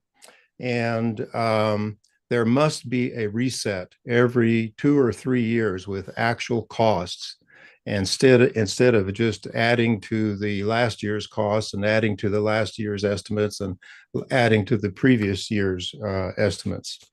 There have not been any competitive bids as required by the grand jury in 2012. And I guess the last competitive bid for Amadco was 2014. That's 10 years ago. And what we're going to do is extend this contract out to what, 2037? And that's going to be how many years? 23, 24 years? And that just makes no sense. We need to send this back to staff to have them revisit the overall program, including establishing rates for whatever optional organics there are, and leave alone the other rates. So I suggest that the contracts be pulled from the agenda today so that staff can go back and present a shorter term extension for a year or two to allow time to revise the contracts as described here, both the actual cost reset and competitive bidding. Thank you. Thank you. Are there any other comments online? Go ahead, Mark. Yes, my past comments stayed the same. I'm Mark Reed, resident of Oakhurst. And I second everybody's comments in regards to the service of Madco. Madco I've had for over a decade as well. They're a great company. Ashley is a great member of the community, but that's not what's in discussion right now. It's about the contracts. I support completely what Supervisor Whamoff has said and what Dan Metz has said. I also want to acknowledge what Matt Trieber had said in regards to the community standing up and fighting the mandatory trash. That was the Trash Advisory Group and also Sierra Citizens for Sensible Government did a lot of time and efforts into defeating that deceptive action of a 218 process in Madera County, saying that the state was mandating the organic waste pickup, and they weren't mandating it. They had provisions for self-haul. So I'm glad that the Commer heads and the community stood up to this deceptive move of the 218, and we fought it back. I'm glad to see that there is not the mandatory service, that it recognizes Cal Recycle's provisions within the codes itself to allow self-hauling, mulching, and everything else that it allows. So I say that we postpone this again. We look at it and we go through the suggestions of Supervisor Whamoff and of what Dan Metz has put onto the table. But again, it's about the management and oversight and enforcement, and that's what I can test. Thank you again. Are there any other comments? Okay. The clerk at the board's office received one letter in opposition, and it will be added to the record. That was from Dan Metz. Okay. Thank you very much. Are there any other comments from the public? If not, we will close the comment and bring the item back for action. I'm going to move to approve. I'll second. Supervisor Roll call, Rogers? please. Sorry. Okay. That's okay. Supervisor Rogers? Yes. Supervisor Gonzalez? Yes. Supervisor Wamha? No. Supervisor McCauley? No. Chairman Poitras? Yes. Vote passes 3-2. Okay, thank you very much. We will move on to item 9, and we'll go with 9A, the subject item, and then we'll move to item 9B, the item that we added on at the beginning of the meeting. 9A, County Administration Department, discussion and consideration to ratify a letter of opposition for AB 1168 Bennett for emergency medical services, pre-hospital EMS. Thank you, Mr. Chairman. Jay Varney, County CAO. This letter is a reiteration of the board's opposition to this bill, only this time it was sent directly to the governor because the bill did make it out of the legislature to the governor's desk. We did have you sign it and sent it on the 6th because that was the deadline imposed by the governor on any mailed in or sent in comments. So this letter is before you for review, for questions, and for ratification consideration. Very good. Are there any questions regarding this item? Are there any members of the public that have a question regarding 9A? If not, I'll bring the item back for action. Move to ratify. Second. We have a motion and a second. Roll call vote, please. Supervisor Rogers? Yes. Supervisor McCauley? Yes. Supervisor Wamha? Yes. Supervisor Gonzalez? Yes. Chairman Poitras? Yes. Vote passes 5-0. Thank you very much. And now 9B.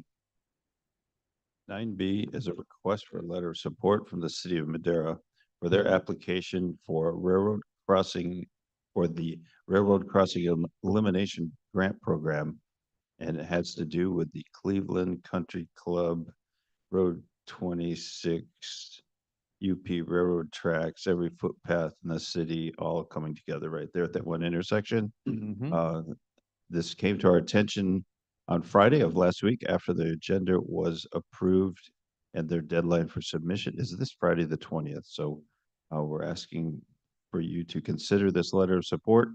Your version should be two-sided, so if it appears like the letter stops abruptly, it does not. For saving paper, we printed your review copies on a single page. Okay, very good. Are there any questions of my colleagues? Are there any members of the public to have a question or comment? If not, I'll bring the item back for action. Move to approve. Second. We have a motion and a second. Roll call vote, please. Supervisor Gonzalez. Yes. Supervisor McCauley. Yes. Supervisor Wamhaugh. Yes. Supervisor Rogers. Yes. Chairman Poitras. Yes. Vote passes 5-0. Thank you. We will move on to supervisor and staff reports. I'll start to my right, Supervisor Wamhaugh. Great. September 4th, I attended a Ag Water Summit at Fresno State. It was all day long. We had various speakers and panels, and you know, I would say about half of it was relatable to kind of what we're dealing with here, related to GSAs, GSPs, future of Sigma, and those types of things. Found it to be fairly informative and worth the go. Last Wednesday was 9/11, and I got to join several of my colleagues at the 9/11 Memorial here in Courthouse Park, where they revealed the monument from the salvage steel from one of the Twin Tower buildings. So that is there for good, permanent, and it's great to see that, in our community. And there were a lot of people that helped out with the financing of that, not just Madera County, but a lot of supporters along the way. And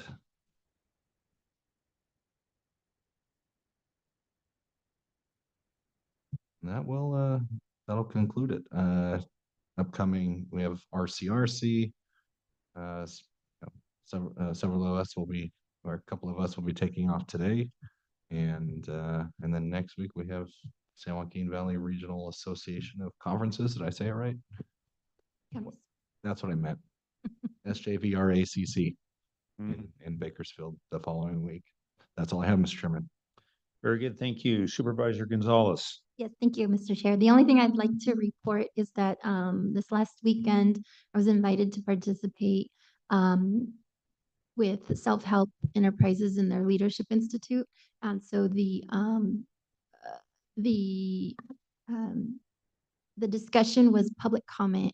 And so they went through different exercises of how to do public comment. It was a great exercise to participate in. I want to thank Stephanie for inviting me.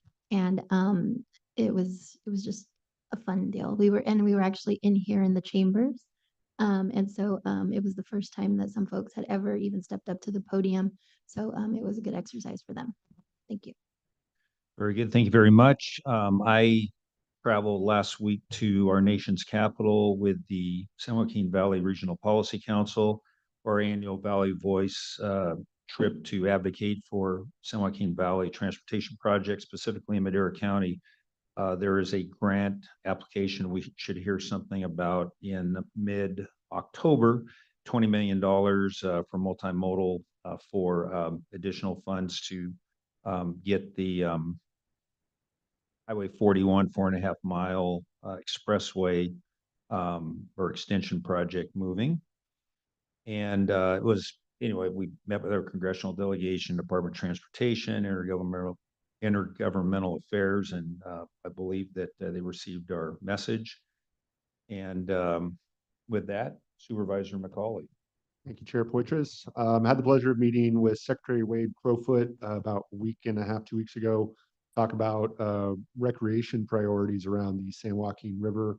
Of course, we have a lot of development going on there and would really love to see the support of the state in helping us, ensure we can have access down to the river years to come, which I think is a great thing. Beyond that, had another meeting with Yosemite National Park to talk about their visitor access management plan. Have drafted a letter which I've sent on to staff, hoping they can fix it up and bring it before this board for ratification.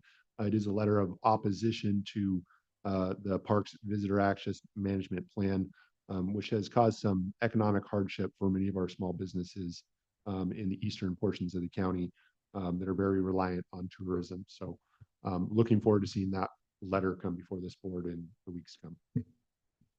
Thank you, Supervisor Rogers. Just had a great gathering of about between 700 and 800 men last night in Chowchilla at the Cornerstone Church and Stake Night. Just a incredible thing to see that many guys come together and agree on on some things, and it's just wanting to be better men, better family members, better husbands to their wives, better leaders in the community. I think that's a super thing to see that, and not just that, but men willing to confess that they are not perfect, they make mistakes. People are, we're all like that, and I think it's a great admission and a great beginning when men can come to that conclusion. And to see that many guys come together, it was really just super to feel that excitement in the room and camaraderie. Thank you. Thank you very much. Mr. Varney, Nothing further to report today. Thank you, Chairman. County Council, No report, Chair. Thanks. clerk of the board. I just want to report that I will be absent on October 1st and October 8th meeting, as I will be on my dream vacation, but you'll be in capable hands with Sarah. Okay, very good. And with wonderful that, time. we will move into closed session.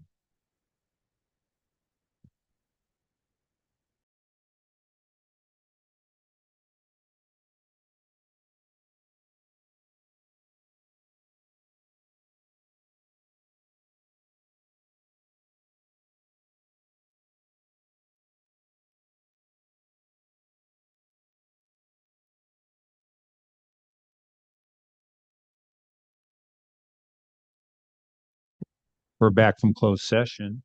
Council, are there any reportable actions? Chairman, there is no reportable action from this closed session. Thank you. Very good. Thank you very much. And with that, we shall adjourn. Thank you, sir. All right.